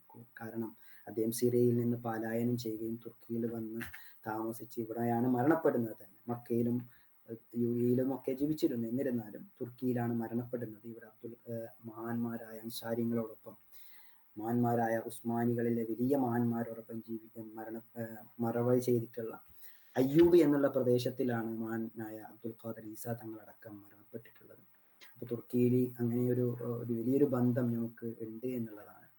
ഫസൽ തങ്ങളും അതുപോലെ തന്നെ അബ്ദുൽ ഖാദർ ഈസാ തങ്ങളും, അങ്ങനെ ഒരുപാട് മഹാന്മാർ, ഒരുപാട് പ്രവാചകന്മാരുടെ നമുക്കറിയാൻ പറ്റും. ഇസ്ലാമിക ചരിത്രത്തിൽ ജോർദാനിലാണ് തുർക്കിയുടെ ഒരു ഇസ്ലാമിക ചരിത്ര പ്രദേശങ്ങളെ കുറിച്ച് കൂടി നിങ്ങൾക്കൊരു ചെറിയൊരു കാഴ്ചപ്പാട് നൽകാം. ഇതിനോടൊപ്പം തന്നെ നമുക്കറിയാം ഇബ്രാഹിം നബി അലൈഹി സ്വലാമിനെ നമ്രൂദ് തീക്കുണ്ടാരത്തിലിട്ട അലക്സാൻഡ്രിയയുടെ ഭാഗങ്ങൾ, അതിൽ ഒരു പ്രധാനപ്പെട്ട ഒരു സ്ഥലമാണ് ഷാൻലി ഉർഫ്. അവിടെയാണ് ഇബ്രാഹിം നബി അലൈഹി സ്വലാമിനെ തീക്കുണ്ടാരത്തിലിട്ട സ്ഥലം എന്ന് റിവായത്ത് ചെയ്യപ്പെടുന്ന ഒരു വലിയൊരു പ്രദേശം. അതുപോലെ തന്നെ മറ്റൊരു സ്ഥലമാണ് തർസൂസ്. അത് ജോർദാനിലാണെന്നും കൂടി പറയപ്പെടുന്നത്. ഇത് തർസൂസ് എന്ന് പറഞ്ഞാൽ നമ്മളെ അസ്ഹാബുൽ കഹഫ് ഉറങ്ങി പോയ സ്ഥലമാണ്. ഈ അസ്ഹാബുൽ കഹഫിന്റെ പ്രധാനപ്പെട്ട ഒരു കേന്ദ്രമാണ് തർസൂസ്. അതും തുർക്കിയിലാണ്. പക്ഷെ അതിൽ വേറെ ഒരു അഭിപ്രായം ജോർദാനിലാണെന്നുണ്ട്. തർസൂസ് എന്നാണ് ഇന്നും ഈ തുർക്കിയിലെ അറിയപ്പെടുന്നത്. അറബി ഗ്രന്ഥങ്ങളിലൊക്കെ തർസൂസ് തന്നെയാണ് നമുക്ക് കാണാൻ പറ്റും അസ്ഹാബുൽ കഹ്ഫിന്. അതേപോലെ അറിയപ്പെടുന്ന ഒരു സ്ഥലമാണ് തർസൂസ്, തുർക്കിയിൽ അദാന എന്ന പ്രദേശങ്ങളിൽ. അതുപോലെ തന്നെ ഡാനിയൽ അലൈഹിസ്സലാം മരണപ്പെട്ടിരിക്കുന്ന സ്ഥലം. അതുപോലെ തന്നെ സഹസാനികൾക്കിടയിൽ പോരാട്ടം നടത്തിയ ഖാലിദ് ബിൻ സൈദ് റളിയല്ലാഹു അൻഹും സഹാബാക്കളും കീഴടക്കിയ ദിയാർ ബക്കർ പ്രദേശം, ഏകദേശം 27ഓളം അൻസാരിങ്ങൾ മരണപ്പെട്ട് കിടക്കുന്ന പ്രദേശമാണ് ദിയാർ ബക്കർ. അപ്പൊ തീർച്ചയായും ഒരുപാട് പ്രവാചകന്മാരുടെ നാട് എന്ന് പറയുന്ന മാർദിൻ, ഇങ്ങനെയുള്ള ഒരുപാട് പ്രദേശങ്ങൾ, പ്രദേശങ്ങൾ, ഇസ്ലാമിക ചരിത്രവുമായി ബന്ധപ്പെട്ടുള്ള പ്രദേശങ്ങളൊക്കെ തുർക്കിയുടെ പല ഭാഗങ്ങളിൽ, ഇറാഖ്, അതുപോലെ തന്നെ സിറിയൻ ബോർഡറുകളൊക്കെ ഒന്നിച്ച് കിടക്കുന്ന അതിരുകളുള്ള പ്രദേശമാണ് തുർക്കി.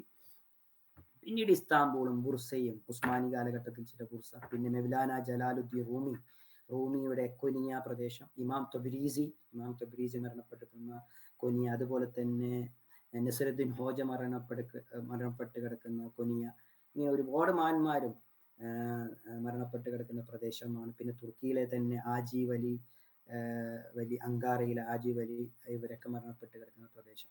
ഇങ്ങനെ ഒരുപാട്. പിന്നെ ഉസ്മാനികളിലെ ആലിമീങ്ങളായിട്ടുള്ള കാനൂനി സുൽത്താൻ സുലൈമാൻ ഒരുപാട് മാറ്റങ്ങൾ കൊണ്ടുവന്ന രാജാവാണ്. അദ്ദേഹത്തെ മരണപ്പെട്ട് കിടക്കുന്ന ഇസ്താംബൂൾ കീഴടക്കിയിട്ടുള്ള ഫാത്തി സുൽത്താൻ മഹ്മദ്, അതുപോലെ തന്നെ സുൽത്താൻ അബ്ദുൽ ഹമീദ് മദീനയിലേക്ക് റെയിൽവേ സംവിധാനങ്ങളൊക്കെ കൊണ്ടുവന്ന്, ഇജാസിലേക്ക് റെയിൽവേ സംവിധാനങ്ങൾ കൊണ്ടുവന്ന്, ഇന്നും അതിന്റെ ഭാഗങ്ങൾ ഇജാസിൽ, മദീനയിൽ പോയി കഴിഞ്ഞാൽ നിങ്ങൾക്ക് കാണും ആ പഴയ റെയിൽവേ സ്റ്റേഷന്റെ ഭാഗങ്ങൾ.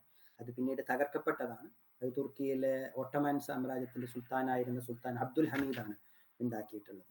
അപ്പൊ ഇങ്ങനെ ഒരുപാട് ചരിത്ര പ്രദേശങ്ങൾ കൂടി ഭാവിയിൽ അള്ളാഹുവിന്റെ തൗഫീഖ് ഉണ്ടെങ്കിൽ തുർക്കിയിലേക്കൊക്കെ വരാനും ഈ പ്രദേശങ്ങളൊക്കെ കാണാനും ഒക്കെ നിങ്ങൾക്ക് അള്ളാഹു തൗഫീഖ് നൽകുമാറാവട്ടെ എന്ന് പ്രാർത്ഥിച്ച് ഞാൻ പറഞ്ഞു വന്ന അവസാനത്തെ ചില വരികൾ കൂടി പറഞ്ഞ് ഞാൻ അവസാനിപ്പിക്കാം. പഠന സാധ്യതകൾ കൂടി നിങ്ങൾക്ക് പറഞ്ഞു. ഒരുപാട് ബിസിനസ് ഓപ്പർച്യൂണിറ്റികളുള്ള നാടാണ് തുർക്കിയിലെ. പറയുമ്പോൾ എല്ലാ വിഷയങ്ങളും നിങ്ങൾക്ക് പറയണം. പക്ഷെ എക്കണോമിക് ക്രൈസിസ് നിലവിലുണ്ട്. തുർക്കിയിലെ എക്കോണമി വളരെ ഡൗൺ ആണ് നിലവിൽ. നമ്മൾ വരുന്ന സമയത്തുള്ള എക്കോണമി അല്ല. ചൈന കഴിഞ്ഞ വലിയൊരു മാർക്കറ്റാണ് ഇത്. ഫർണിച്ചർ, അതുപോലെ തന്നെ ഫുഡ്, അതുപോലെ തന്നെ ടെക്സ്റ്റൈൽസുകൾ, ഓട്ടോമൊബൈൽസുകൾ, ഹോം അപ്ലയൻസുകൾ, മുസല്ല, പള്ളിയിലേക്ക് വരുന്ന മുസല്ല മുതൽ കാർപ്പറ്റ് മുതൽ തുർക്കിയുടെ കാർപ്പറ്റുകൾ, ഇതൊക്കെ വളരെ വ്യാപകമായി എക്സ്പോർട്ട് ചെയ്യുന്ന ഒരു രാജ്യമാണ് തുർക്കി എന്നുള്ളത്.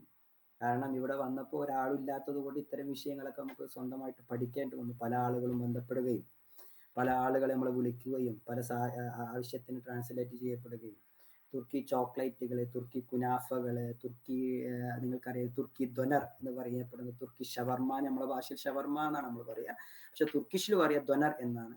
തുർക്കിഷ് ദൊനറുകൾ ഇതൊക്കെ വ്യാപകമായി നമ്മുടെ നാട്ടിലൊക്കെ ഗൾഫിലൊക്കെ പോയി കഴിഞ്ഞാൽ നിങ്ങൾ കാണും തുർക്കി ദൊനർ. പക്ഷെ അതിൻ്റെയൊക്കെ യഥാർത്ഥമായിട്ടുള്ള സ്ഥലം തുർക്കിയാണ്.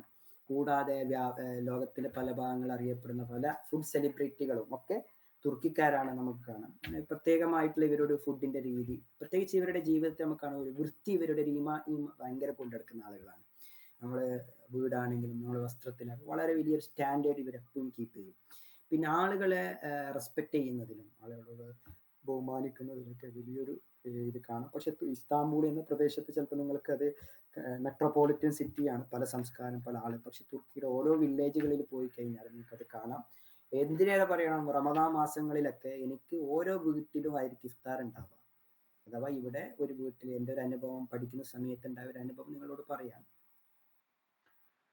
റമദാൻ മാസങ്ങളിലൊക്കെ ഓരോ വീടുകളിൽ നിന്നും ആളുകൾ വരും ഹോസ്റ്റലുകളിലേക്ക്. നമ്മൾ താമസിക്കുന്ന ഗവൺമെന്റ് ഹോസ്റ്റലിലേക്ക് വന്ന് ഇവിടെ വിദേശികളായ കുട്ടികളുണ്ടോ എന്ന് ചോദിക്കുകയും അവരെ പ്രത്യേകം വിളിച്ച് വണ്ടികളിൽ വന്ന് അവരെ വീട്ടിലേക്ക് കൊണ്ടുപോയി നല്ല വയറ് നിറപ്പിച്ച് ഭക്ഷണം കഴിപ്പിച്ച് ഓരോ ദിവസവും 30 നോമ്പും 30 വീടുകളിൽ തുറക്കുക. അങ്ങനെ ഒരു വലിയൊരു സംസ്കാരത്തിന്റെ ഉടമകളാണ് തുർക്കിയിലെ ജനങ്ങൾ. അതുപോലെ തന്നെ ഇന്ത്യയോട് വലിയ സ്നേഹമുള്ള ആൾക്കാരാണ്. ഇന്ത്യക്കാരെയും ഇന്ത്യൻ സംസ്കാരത്തെയും ഒക്കെ ഇഷ്ടപ്പെടുന്ന ആളുകളാണ്. ഇവിടെ കനാൽ എതി എന്ന് പറയുന്ന ഒരു ചാനലുണ്ട് തുർക്കിയിലെ. ഇന്ത്യയിലെ കാര്യങ്ങളൊക്കെ ഡബ് ചെയ്ത് കൊടുക്കുന്ന ഒരു സീരിയൽ ചാനലാണ് കനാൽ എതി, KANAL 7. എതി എന്ന് പറഞ്ഞാൽ 7 എന്നാണ് അർത്ഥം.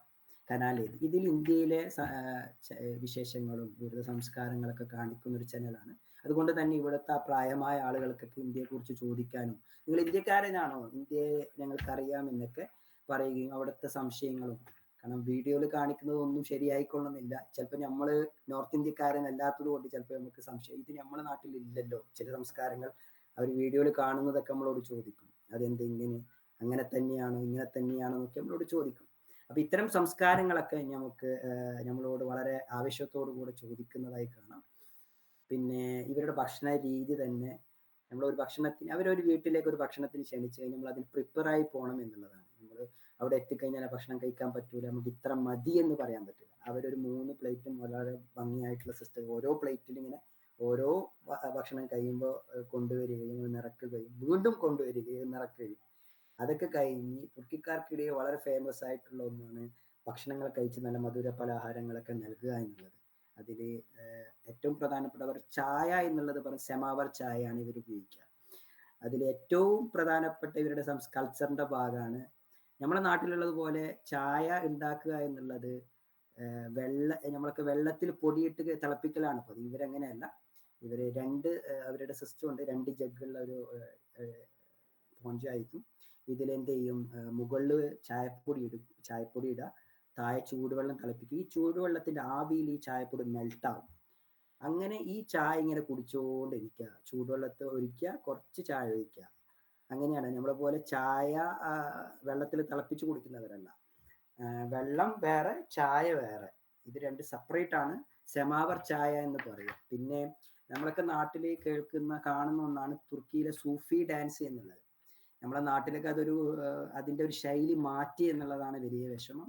ശരിക്കും അതല്ല, നിങ്ങൾ അങ്ങനെ മനസ്സിലാക്കരുത്. അത് കോപ്രായമായിട്ട് ഒരു എന്റർടൈൻമെന്റ് എന്നുള്ള രീതിയിലാണ് നമ്മുടെ നാട്ടിലൊക്കെ തുർക്കീസ് ഡാൻസുകളെ കാണുന്നത്. അതങ്ങനെയല്ല. മൗലാന ജലാലുദ്ദീൻ റൂമിയുടെ ആ ഒരു ത്വരീഖത്ത് സിൽസിലയിൽ നിന്ന് വന്നതാണ് സൂഫി ഈ ഒരു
വരിക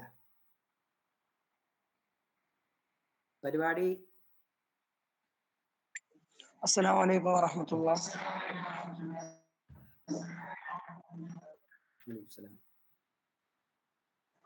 ഈ ചിത്രത്തിൽ ഏറ്റവും സൗണ്ട് ക്ലിയർ അല്ല, ക്ലിയറോടുകൂടെ ഒന്ന് പറയാ. വിപ്ലവങ്ങൾ ഉണ്ടാക്കിയ ഒരു ടീമാണ്, യുവ തുർക്കികൾ. അപ്പോ അവരെ കുറിച്ച് ചെറിയൊരു ഇൻട്രൊഡക്ഷൻ തരികയാണെന്നുണ്ടെങ്കിൽ ഉപകാരമായിരിക്കും. യുവ തുർക്കികൾ എന്ന് പറയാൻ കാരണം നിങ്ങൾ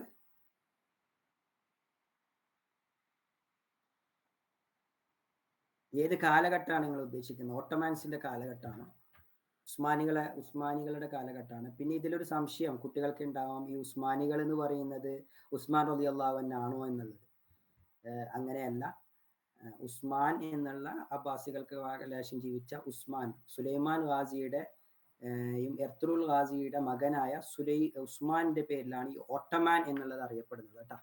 അപ്പൊ നമ്മൾ ഉസ്മാൻ റളിയല്ലാഹു അൻഹുവിന്റെ ടീമാണോ എന്നൊക്കെ വന്നിട്ട് ആൾക്കാർ ചിലപ്പോൾ ചോദിക്കാറുണ്ട്. അങ്ങനെയല്ല, അതിനുശേഷങ്ങളിലൊക്കെ ജീവിച്ചിരുന്ന ആളുകളാണ്. പിന്നെ പ്രത്യേകിച്ച് ഇവരറിയാം, ലോകം ഭരിച്ചവരാണ് ഇവർ. നമ്മളെ പോലെ ഇന്ത്യയിലൊക്കെ നമ്മൾ ബ്രിട്ടീഷുകാരുടെയും പോർച്ചുഗീസുകാരുടെയൊക്കെ അടിമകളായിട്ടൊക്കെ ജീവിച്ചിരുന്ന ഒരു കാലഘട്ടം ഉണ്ടായിരുന്നു. പക്ഷെ ഇവരങ്ങനെയല്ല. ഇവരുടെ പ്രകൃതി എന്ന് പറയുന്നത്, ഇവരാണ് ലോകം ഭരിച്ചത്. അതുകൊണ്ട് തന്നെ ഇവരെ ആരും ഭരിച്ചിട്ടില്ല. അതുകൊണ്ട് ഇവരുടെ പ്രകൃതി എന്നുള്ളത് തന്നെ വളരെ ഡിസിപ്ലിനോട് കൂടി ഒരു പട്ടാള ശൈലിയാണ് ഇവർക്കുള്ള പ്രകൃതി എന്നുള്ളത്. പെട്ടെന്ന് പ്രഷറുള്ള ഒരു കൂട്ടം ആൾക്കാരാണ്. പക്ഷെ സ്നേഹിച്ചാൽ ജീവൻ പോലും കൊടുക്കാൻ റെഡിയായിട്ടുള്ള ആളുകളാണ് ഈ തുർക്കിക്കാർ എന്നുള്ളത്. കൂടാതെ തന്നെ ഞാൻ പറഞ്ഞു, ഇസ്ലാമിന്റെയും രാജ്യത്തിനും വേണ്ടിയിട്ടൊക്കെ ഏത് സമയത്തും മരിക്കാനും ഷഹീദാവാനും ഒക്കെ ഓരോ ആഴ്ചകളിലൊക്കെ നമ്മൾക്ക് ഷഹീദുകളെ നിരന്തരമായി കാണുന്ന ആൾക്കാരാണ് നമ്മൾ. ഇവിടുത്തെ വാർത്തകളിലൊക്കെ ബോർഡറുകളിലൊക്കെ തുർക്കികൾ ഷഹീദാകുന്നതായിട്ട് കാണാം. അപ്പൊ ഇവരൊക്കെ രാജ്യസ്നേഹവും ദീനി സ്നേഹവും ഉള്ള ഒരാൾക്കാരാണ്. അപ്പൊ ഷഹീദിന് വലിയൊരു സ്ഥാനം നൽകുന്നതിന്റെ തെളിവാണ് തുർക്കിയിലെ പതാകകളുടെ ചുവന്ന നിറം. അപ്പൊ തുർക്കിയിലെ പതാക കണ്ടിട്ട് ഇവിടെ എല്ലാവരും മാർക്സിസ്റ്റ് ആണെന്ന് നിങ്ങൾ വിചാരിക്കരുത്. തുർക്കിയുടെ പതാക എന്നുള്ളത് അത് ഇവിടുത്തെ ഷഹീദികൾ, ഗാസിമാരുടെ അർത്ഥത്തിൽ വരുന്ന, പിന്നെ ഇസ്ലാമിക ചിഹ്നമുള്ള ചന്ദ്രക്കലയുള്ള ഒരു പതാകയാണ് തുർക്കി പതാക. അതാണ് റെഡ് പതാക. അപ്പൊ അതുകൊണ്ട് ഷഹീദായ ആളുകൾക്ക് വലിയൊരു സ്ഥാനം നൽകുന്ന ഒരു രാജ്യമാണ് തുർക്കിക്കാർ. അവരുടെ എല്ലാ ജുമാ പ്രസംഗങ്ങളിലൊക്കെ കുതുബകളിലൊക്കെ ഇവിടുത്തെ ഷഹീദുകൾക്ക് വേണ്ടിയിട്ടുള്ള പ്രത്യേക പ്രാർത്ഥനകൾ ഉണ്ടാവും. അതുകൊണ്ട് തന്നെ ഇവരുടെ പ്രകൃതി ഞാൻ പറഞ്ഞു, തുർക്കിക്കാരുടെ ഒരു പ്രകൃതി എന്ന് പറയുന്നത് ഇവര് ലോകം ഭരിച്ചവരാണ്. ഇവരോട് നമുക്ക് കൽപ്പിക്കാൻ പറ്റൂല, എന്താ നിങ്ങൾ ചെയ്യാത്ത നമുക്ക് ചോദിക്കാൻ പറ്റൂല. ഇവരോട് നമുക്ക് പൊളൈറ്റ് ആയിട്ട് സംസാരിക്കാനേ പറ്റും. ഇവരുടെ പ്രകൃതി സ്വഭാവ രീതിയാണ് ഞാൻ പറഞ്ഞത്. അതുകൊണ്ട് തന്നെ ലോകത്തിന്റെ നാനാ ഭാഗങ്ങൾ ഇവർ കീഴടക്കി. യൂറോപ്പിന്റെ ഒരുപാട് പ്രദേശങ്ങൾ ഇവരുടെ കീഴിലായിരുന്നു. അസർബൈജാൻ, അഫ്ഗാനിസ്ഥാൻ, അതുപോലെ തന്നെ തുർക്കുമെനിസ്ഥാൻ, അതുപോലെ തന്നെ കസാക്കിസ്ഥാൻ, ഇതൊക്കെ തുർക്കി ബ്രദറുടെ രാജ്യങ്ങളാണ്. പിന്നീട് ഇതൊക്കെ ഓരോന്നും സെപ്പറേറ്റ് ആയിട്ട് അവിടെ സ്വന്തമായ രാജ്യങ്ങളും ഇവർ വരികയാണെങ്കിൽ പോലും ഇന്നും അവരുടെ ബ്ലഡൊക്കെ തുർക്കിയിലേക്ക് ബന്ധപ്പെട്ടിരിക്കുകയാണ്. അതുപോലെ തന്നെ ഇന്ത്യയിലേക്ക് വന്നിട്ടുള്ള ഒരുപാട് രാജാക്കന്മാരുടെ കണക്ഷൻ, അവരുടെ സിൽസില നോക്കിക്കഴിഞ്ഞാൽ അവരൊക്കെ തുർക്കിയിൽ നിന്നുള്ള കണക്ഷനോടുകൂടെ വന്നവരായിട്ട് നമുക്ക് കാണാൻ പറ്റും. കൂടാതെ തന്നെ അവസാനത്തെ ഹൈദരാബാദ് നിസാമികളുടെ കാലഘട്ടത്തിൽ ജീവിച്ചിരുന്ന രാജാവ് കല്യാണം കഴിച്ചത് പോലും തുർക്കിയിലെ ഉസ്മാനികളുടെ രാജാവിന്റെ മകളെയായിരുന്നു എന്നൊക്കെ നമുക്ക് കാണാം. ഇപ്പൊ അടുത്ത കാലഘട്ടത്തിലാണ് അവർ മരണപ്പെട്ടതെന്നൊക്കെ വാർത്ത വന്നിരുന്നു. അപ്പൊ അങ്ങനെ ഒരുപാട് തുർക്കിക്കാരുടെ നേട്ടങ്ങളും അവർ ചെയ്തിട്ടുള്ള മാറ്റങ്ങളും ലോകത്തിന്റെ എല്ലാ ഭാഗങ്ങളും, യൂറോപ്പിന്റെ ഇപ്പൊ ബൾഗേറിയ, അതേപോലെ തന്നെ ബോസ്നിയ, ഇവിടെയൊക്കെ പോവുകയാണെങ്കിൽ പോലും അവിടെയൊക്കെ പള്ളികൾ കാണുന്നതും ഇന്നും നിങ്ങൾക്ക് ജർമ്മനിയിൽ പോയി കഴിഞ്ഞാൽ അവിടെ പള്ളികൾ, അവിടുത്തെ ഹലാലായ ഭക്ഷണങ്ങളൊക്കെ നേതൃത്വം കൊടുക്കുന്നത് തുർക്കിക്കാരാണ്. അവിടെ ഒരു ചാരിറ്റി ട്രസ്റ്റ് പോലെ പ്രവർത്തിക്കുന്നതൊക്കെ തുർക്കിക്കാരാണ്. അപ്പൊ അവർ എവിടെ എത്തിക്കഴിഞ്ഞാൽ അവരുടേതായിട്ടുള്ള അടയാളപ്പെടുത്തലുകൾ അവർ നടത്തും എന്നുള്ളത് നമുക്ക് കാണാൻ പറ്റും.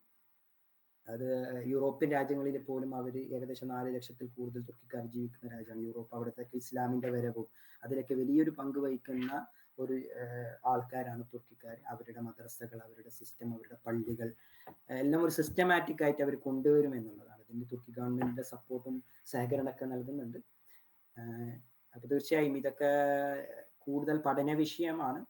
നിങ്ങൾക്കൊക്കെ വിഷയങ്ങളായി എടുക്കാനും തുർക്കിയിലെ സാഹചര്യങ്ങളും പഠനങ്ങളും ഉസ്മാനി കാലഘട്ടങ്ങളിലൊക്കെ 10ാം ക്ലാസ്സിലൊക്കെ പഠിക്കുന്നവരുണ്ടാവാം. ദാർലുദയിലെ തിസീസുകളിലൊക്കെ ചില വിഷയങ്ങൾ, തുർക്കിയിലെ മെവ്ലീദ് വിഷയങ്ങളൊക്കെ നിങ്ങൾക്ക് ഒരു പഠനമായി കൊണ്ടുവരുവാനും അതിനൊരു റിസർച്ച് വേയിലൂടെ തിങ്ക് ചെയ്യാനും അതിൻ്റെ ക്രിട്ടിസൈസുകളൊക്കെ കൊണ്ടുവന്ന് അതിന് നല്ലൊരു സമ്മറി കൊടുക്കാനൊക്കെ നമുക്ക് പറ്റും. അതുപോലെ തന്നെ നല്ലൊരു കമ്പാരിസൺ സ്റ്റഡിക്ക് ഈ മെവ്ലീദ് പഠനങ്ങൾക്ക് പറ്റും.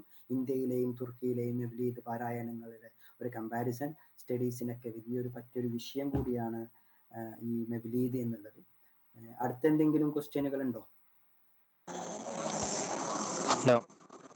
തീർച്ചയായും. തുർക്കിയിലെ ഈ ന്യൂനപക്ഷ വിഭാഗമായ കുർദുകളെ കുറിച്ചിട്ട് കുറെ പ്രശ്നങ്ങൾ പല ഈ സംഘപരിവാർ ഹാൻഡിലുകൾ അങ്ങനെ എപ്പോഴും ഉയർത്തി കാണിക്കലുണ്ട്. നമ്മളെ ഈ കുർദുകൾ, എർദുഗാൻ ഭരണകൂടത്തിന് കീഴിൽ കുർദുകൾ അനുഭവിക്കുന്ന പ്രശ്നങ്ങൾ, കുർദുകളെ അടിച്ചമർത്തി കുറേ കുർദുകളെ അടിച്ചമർത്തുന്ന രീതിയിൽ കുറേ നിയമങ്ങളും കുറേ പരിഷ്കാരങ്ങളൊക്കെ എർദുഗാൻ കൊണ്ടുവന്നിട്ടുണ്ട്.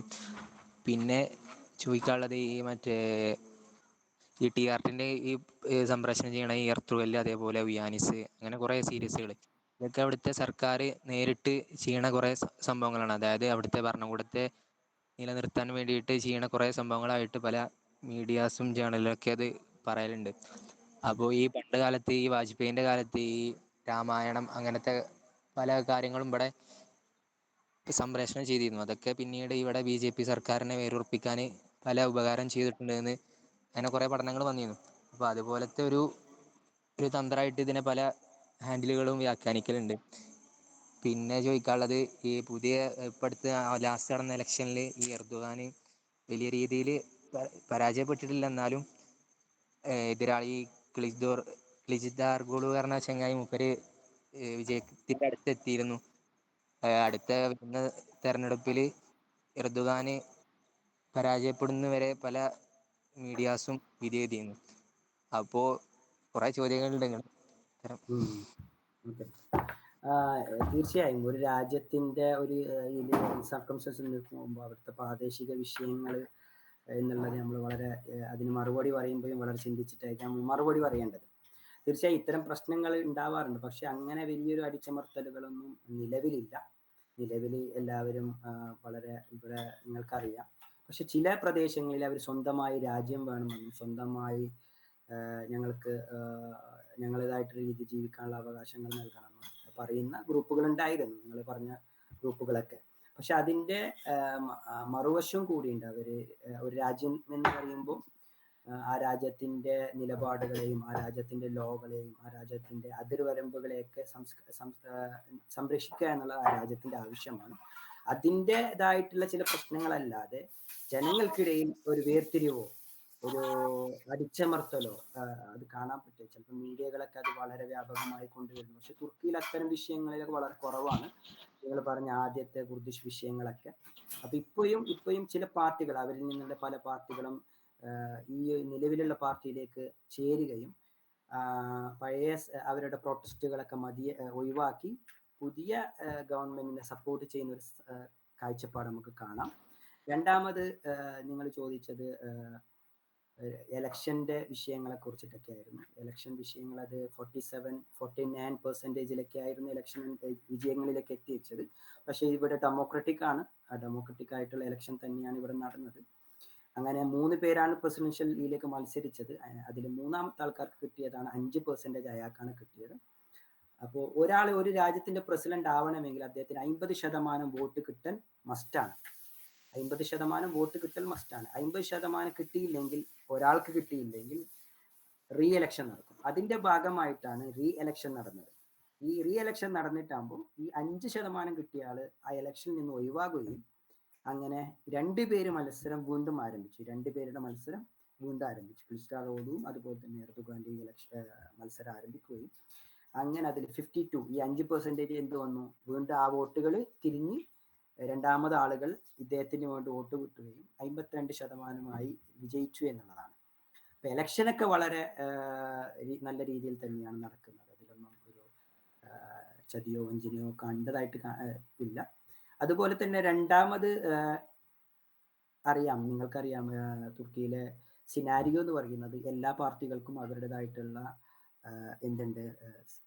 മേൽക്കൈമകളുണ്ട്. ഓരോ പ്രദേശങ്ങളിലും, ഓരോ മുനിസിപ്പാലിറ്റികളിലും അവരുടേതായിട്ടുള്ള പവർ ഉണ്ട്. അത് ഓരോ സ്റ്റേറ്റുകളിലും എന്താണ് പറയാം. ഇസ്താംബൂൾ പോലെ സ്റ്റേറ്റിൽ ഇപ്പോൾ തുർക്കിന്റെ വിഭാഗങ്ങൾ, ഇപ്പോൾ പൊളിറ്റിക്കലായിട്ടുള്ള CHP, AKP ഇങ്ങനെയുള്ള പാർട്ടികൾ, അതുപോലെ തന്നെ മറ്റ് റഫ പാർട്ടികൾ, പല പാർട്ടികളും ചെറിയ പാർട്ടികളൊക്കെ ഒന്നിച്ചുകൂടി മത്സരിക്കുക. ഇവർക്കൊക്കെ ഓരോ ഏരിയകളിലും ഇവരുടേതായിട്ടുള്ള മേയർമാരും ഇവർക്കായിട്ടുള്ള ഗവൺമെന്റ് ഉദ്യോഗസ്ഥന്മാരൊക്കെ ഉണ്ട്. അപ്പൊ ഇവരുടെ ഇലക്ഷൻ വരുന്ന സമയത്ത് ഓപ്പോസിഷൻ പാർട്ടി ഉണ്ട്. ഈ ഓപ്പോസിഷൻ പാർട്ടി എന്ന് പറയുന്നത് ഒരുപാട് മാറ്റങ്ങൾ എന്നല്ല, ഈ 1920 ശേഷം അത്താതുർക്കിന്റെ കാലഘട്ടങ്ങളിൽ ഇവിടുത്തെ പള്ളികൾ പൂട്ടിയിരുന്നു, ഇവിടുത്തെ മദ്രസകൾ പൂട്ടിയിരുന്നു, ഇവിടുത്തെ ആണുങ്ങൾക്ക് താടി വെക്കാൻ പാടില്ലായിരുന്നു, ഇവിടുത്തെ പെൺകുട്ടികൾക്ക് തട്ടമിടാൻ പാടില്ലായിരുന്നു. ആ ഒരു സിറ്റി മദ്രസകൾ പൂട്ടി, ഖുർആനിനെ അറബിയിൽ നിന്ന് തുർക്കിഷ് വൽക്കരിച്ചു, ബാങ്ക് വിളിയെ തുർക്കിഷ് വൽക്കരിച്ചു. ഇങ്ങനെയുള്ള ഒരുപാട് ഇസ്ലാമിനെതിരായിട്ട് വെസ്റ്റേൺ വൽക്കരിക്കാൻ വേണ്ടി ഒരുപാട് മാറ്റങ്ങൾ അദ്ദേഹം കൊണ്ടുവന്നിട്ട് അദ്ദേഹത്തിൻ്റെതായിട്ടുള്ള ഒരുപാട് മാറ്റങ്ങൾ കൊണ്ടുവന്നിരുന്നു. അപ്പൊ അതിനെതിരെ ഒരുപാട് പോരാട്ടങ്ങൾ അന്ന് മുതലേ നടന്നിരുന്നു. ആ പോരാട്ടങ്ങളുടെ ഭാഗമായിട്ടാണ് ഇന്നത്തെ ഗവൺമെന്റ് ഒക്കെ വരുന്നത് തന്നെ. അന്ന് അവർ കൊടുക്കാത്ത ഒരു ലിബറൽ അഥവാ ഇസ്ലാമിക ആളുകൾക്ക് കൊടുക്കാത്ത ഒരു ലിബറൽ പോരാട്ടങ്ങൾ നടക്കുകയും അതുപോലെ തന്നെ തുർക്കിയിൽ കടന്നുപോയ എർബക്കാൻ പോലുള്ള പ്രസിഡന്റുമാർ കടന്നു വരികയും ഇവരൊക്കെ ഒരുപാട് മാറ്റങ്ങൾ വീണ്ടും കൊണ്ടുവരികയും ഇപ്പോഴുള്ള നിലവാരത്തിലുള്ള ഗവൺമെന്റ് കുറച്ചും കൂടി എല്ലാവരെയും ഉൾക്കൊണ്ടുകൊണ്ട് തന്നെ പ്രവർത്തനങ്ങൾ ചെയ്യുകയും നമ്മുടെ നാടിൽ പോലെ മീഡിയ കാണിക്കുന്നത് പോലുള്ള വലിയൊരു പ്രക്ഷോഭങ്ങളോ, ഇദ്ദേഹം വന്നിട്ട് ഇപ്പൊ 23 വർഷം, അല്ലെങ്കിൽ തുർക്കി എന്ന് പറയുന്നത് ഒരു മിലിറ്ററി പോരാട്ടങ്ങൾ നടക്കുന്ന അല്ലെങ്കിൽ കീഴടക്കൽ നടക്കുന്ന ഒരു പ്രദേശമാണ്. ഇത്രത്തോളം ഇദ്ദേഹത്തിന്റെ സ്വാധീനവും ഇദ്ദേഹം ചെയ്തിട്ടുള്ള സേവനങ്ങളുമാണ് രാജ്യത്തിനെ ബോൾഡ് ചെയ്തു എന്നുള്ളതാണ്. എല്ലാ മേഖലയിലും ഇദ്ദേഹം രാജ്യത്തിന് എന്തുകൊണ്ടുവന്നു, ഉയർത്തിക്കൊണ്ടുവന്നു എന്നുള്ളതാണ് ഇന്ന് ഇദ്ദേഹം ചെയ്തിട്ടുള്ള ഏറ്റവും വലിയ ഇത്. പക്ഷെ എന്നിരുന്നാലും നിലവിലെ സാഹചര്യത്തിൽ അറിയാം, എക്കണോമിക് ക്രൈസിസ് ഉണ്ട്, പല രാജ്യങ്ങളിലും എക്കണോമിക് ക്രൈസിസ് ഉണ്ട്, അത് പൊതുവെ ജനങ്ങളെ ബാധിക്കുന്നുണ്ട്. അല്ലെങ്കിൽ അദ്ദേഹം വീണ്ടും ഇപ്പൊ ഈ ഇലക്ഷനോട് കഴിഞ്ഞാൽ അടുത്തത് ഇലക്ഷൻ വരാറായിക്കൊണ്ടിരിക്കുകയാണ്. തീർച്ചയായും ഒരു രാജ്യത്തിന്റെ രീതികൾ അദ്ദേഹം ചില ഇതിലൊക്കെ അവരുടെ മേൽ, ഓരോ പാർട്ടികൾ അവരുടെ ഒരു മേൽക്കൈമ നമുക്ക് കാണാം എല്ലാ വിഷയങ്ങളും. പിന്നെ അതുപോലെ തന്നെ നിങ്ങൾ ചോദിച്ചു എർത്ത് റൂൾ സീരിയൽസ് ഇതൊക്കെ, അതുപോലെ തുർക്കിയിൽ നിന്നുള്ള ഒരു ജനറേഷൻ തന്നെ തുർക്കിക്കാരുടെ അവരുടെ അസ്ലിനെ കുറിച്ചിട്ട് മറന്നവരാണ്. ഞാൻ പറഞ്ഞു വെസ്റ്റേൺ വൽക്കരിക്കപ്പെട്ടു എന്നുള്ളത് പറഞ്ഞു. ഒരുപാട് ജനത വെസ്റ്റേൺ വൽക്കരിക്കപ്പെട്ടു, ഒരുപാട് യുവതലമുറ വെസ്റ്റേൺ വൽക്കരിക്കപ്പെട്ടു. അപ്പൊ ഇവർക്കൊന്നും ഇവരുടെ സംസ്കാരം എന്താണെന്ന് അറിയില്ല, ഇവരെവിടെ നിന്നാണ് വന്നത് അറിയില്ല, ഇവരുടെ ഉപ്പുപ്പമാരറിയില്ല, ഇവരുടെ പിതാക്കന്മാരറിയില്ല. ഈ ഒരു പോയിന്റ് ഓഫ് വ്യൂയിൽ നോക്കിയിട്ടാണ് ഈ ഒരു സീരിയൽസുകളൊക്കെ ഇവർ ഇറക്കാൻ കാരണം. അത് ഇസ്ലാമിന്റെ ഇവരുടെ മുൻകഴിഞ്ഞു പോയിട്ടുള്ള ഇവരുടെ പിതാക്കന്മാർ ചെയ്തിട്ടുള്ള സേവനങ്ങൾ ഞങ്ങൾ ഇങ്ങനെയായിരുന്നു എന്ന് പഠിപ്പിച്ചു കൊടുക്കാൻ വേണ്ടിയിട്ട് പഠനാർഹമായിട്ടുള്ള ഒരു വ്യൂ ഓഫ് പോയിന്റിലാണ് ഇത്തരം സീരിയൽസുകൾ അവർ ഉണ്ടാക്കിയിട്ടുള്ളത്. അതല്ലെങ്കിൽ അതൊരു പൊളിറ്റിക്കൽ സിനാരിയോ ആക്കിയിട്ടല്ല ഉണ്ടാക്കിയിട്ടുള്ളത്. അതൊരു ഗവൺമെന്റ് സപ്പോർട്ട് ഉണ്ട്, എന്നിരുന്നാലും അതൊരു കുട്ടികൾക്ക് ഞങ്ങൾ ഇങ്ങനെയുള്ള പിതാക്കന്മാരിൽ നിന്ന് വന്നവരാണ്. ഇപ്പോ നമ്മൾ തന്നെ ഇപ്പൊ ഒരു 100 വർഷം കഴിഞ്ഞാൽ നമ്മൾ വന്ന വഴികൾ നമ്മൾ പഠിപ്പിച്ചു കൊടുക്കാൻ വേണ്ടി പൊതുവെ നമ്മൾ അതിന്റെ ഡോക്യുമെന്ററി ഉണ്ടാക്കും, അല്ലെ? നമ്മുടെ സ്ഥാപനത്തിന്റെ ഡോക്യുമെന്ററി നമ്മൾ മുൻകഴിഞ്ഞു പോയ ആളുകൾ ആരൊക്കെയാണ് നമ്മൾ കാണാറുണ്ട്. ആ ഒരു വേ ഓഫ് തിങ്കിലാണ് നമ്മൾ ഇത് ചിന്തിക്കുക. നമ്മൾ ബഷീർ ഉസ്താദ്, നമ്മൾ ഐദോസ് ഉസ്താദൊക്കെ നമ്മുടെ സ്ഥാപനം, നമ്മുടെ സംസ്ഥയുടെ ആലിമീങ്ങളൊക്കെ നമ്മൾ പഠിച്ച് നമ്മൾ അതിനെ ഡോക്യുമെന്ററി ചെയ്യും, അല്ലെ? അതേ ഒരു വ്യൂ ഓഫ് പോയിന്റിൽ നമ്മൾ നോക്കുമ്പോൾ നമ്മൾ കഴിഞ്ഞു പോയ തലമുറയിൽ നിന്നുള്ള നമ്മുടെ ഭാഗങ്ങളും നമ്മുടെ പഠനങ്ങളും പുതിയ തലമുറകൾക്ക് കൂടി എത്തിച്ചു കൊടുക്കുക എന്നുള്ള വ്യൂ ഓഫ് പോയിന്റിലാണ് നമ്മൾ ഇത് കാണേണ്ടത്. അല്ലാത്ത പക്ഷം ഇതൊരു അതിനെ മാറ്റി ഒരു പൊളിറ്റിക്കൽ ക്രിട്ടിസൈസ് ചെയ്യുന്നവരും നമുക്ക് കാണാം, രണ്ട് വിഭാഗക്കാർ കാണാം. പക്ഷെ അത് നമ്മളൊരു പോസിറ്റീവ് തിങ്ങിൽ ചിന്തിക്കുമ്പോൾ അതൊരു പഠനമായ വിഷയം, ഒരു റിസർച്ച്, കുട്ടികൾക്ക് ഇതിന്റെ ചരിത്രങ്ങൾ, അതുകൊണ്ടുണ്ടായ ഉപകാരം എന്നുള്ളത് ഒരുപാട് ആളുകൾ തുർക്കിയെ പഠിക്കുവാനും തുർക്കിയെ സന്ദർശിക്കുവാനും തുർക്കിൻ ഓട്ടോമാൻ സാമ്രാജ്യത്തിന്റെ സംസ്കാരങ്ങൾ അറിയുവാനും ഇത്തരം ഡോക്യുമെന്ററിയിലൂടെ സാധിച്ചു എന്നുള്ളതാണ്. ഇനി അടുത്ത ചോദ്യങ്ങൾ ക്ലിയർ ആണെന്ന് വിചാരിക്കുന്നു, ചോദ്യത്തിന് ഉത്തരം. ഓക്കെ,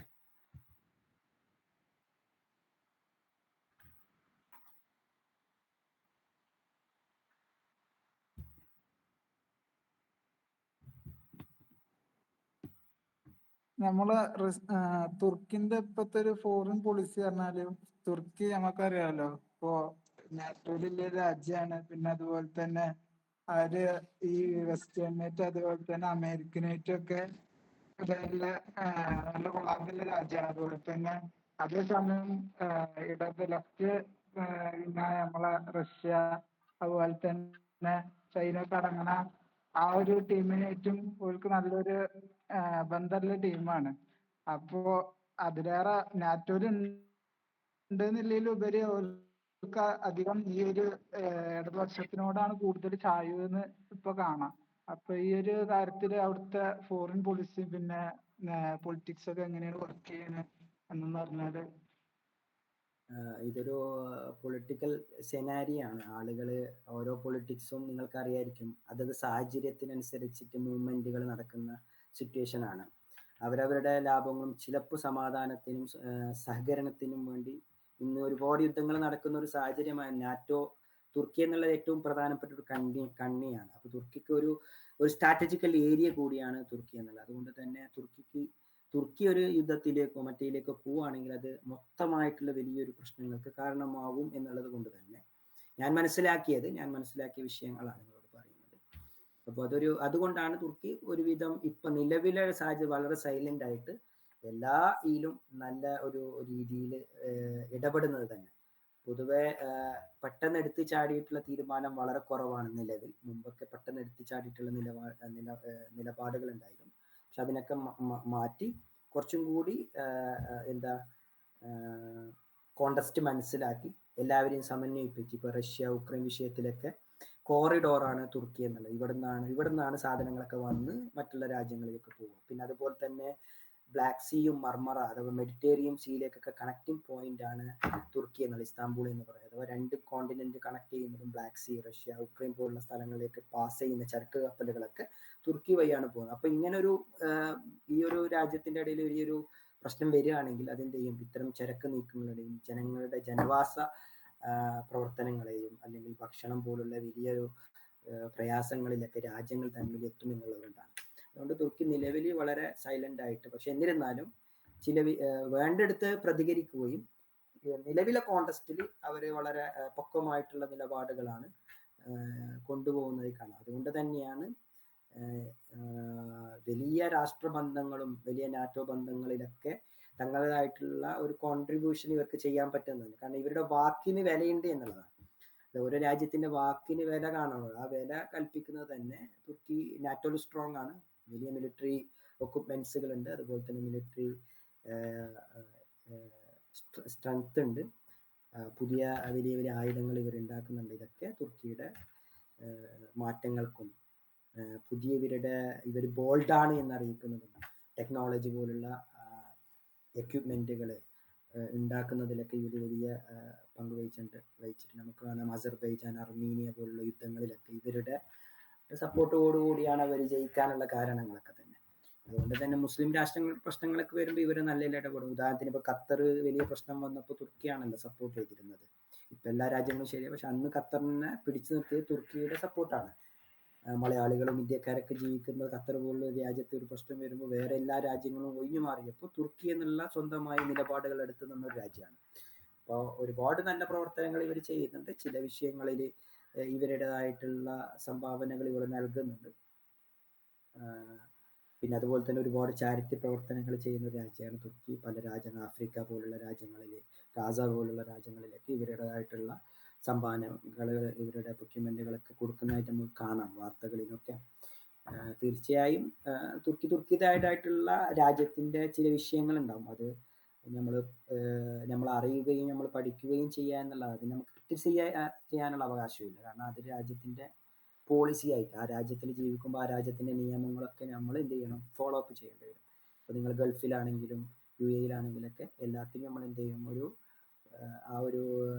അവിടുത്തെ രാജ്യത്തിന്റെ നിലപാടുകൾ നമ്മൾ ചില അംഗീകരിച്ച് മുന്നോട്ട് പോകാനേ പറ്റൂ. നമുക്ക് അതിനെതിർത്ത് അതിനൊരു പ്രശ്നത്തിലേക്ക് എത്തിക്കുന്നതിനപ്പുറം ആ രാജ്യത്തിന്റെ നിലപാടുകളിലേക്ക് ഒതുങ്ങി അവിടുത്തെ വീക്ഷിച്ച്, നമ്മളൊരു റിസർച്ചേഴ്സ് ആണല്ലോ, അതിനെ വീക്ഷിച്ച് എങ്ങനെയൊക്കെയാണ് മുന്നോട്ട് പോവുക, നമുക്ക് എങ്ങനെയാണ് നമ്മുടെ രാജ്യത്തിന്റെ കാര്യങ്ങളിൽ സംഭാവനകൾ ചെയ്യാൻ പറ്റും, ഈ രാജ്യത്തിൽ ഇവിടുന്ന് അവിടത്തേക്ക് നമുക്ക് എന്താണ് എത്തിക്കാൻ പറ്റുക, അവിടെ നമ്മുടെ നാട്ടിൽ നിന്നുള്ള സംസ്കാരങ്ങൾ ഇവിടെ നമുക്ക് എങ്ങനെ എത്തിക്കാം. അങ്ങനെയാണ് നമ്മളൊരു പഠിക്കാൻ വരുന്നവർ ചിന്തിക്കേണ്ടത്. അല്ലെങ്കിൽ അത് എപ്പോഴും നിങ്ങൾ ശ്രദ്ധിക്കുക, നിങ്ങൾ ഏത് രാജ്യത്ത് പഠിക്കാൻ പോവുകയാണെങ്കിൽ അവിടുത്തെ പൊളിറ്റിക്കൽ സിനാരിയോയിൽ ബന്ധപ്പെടാതിരിക്കുക.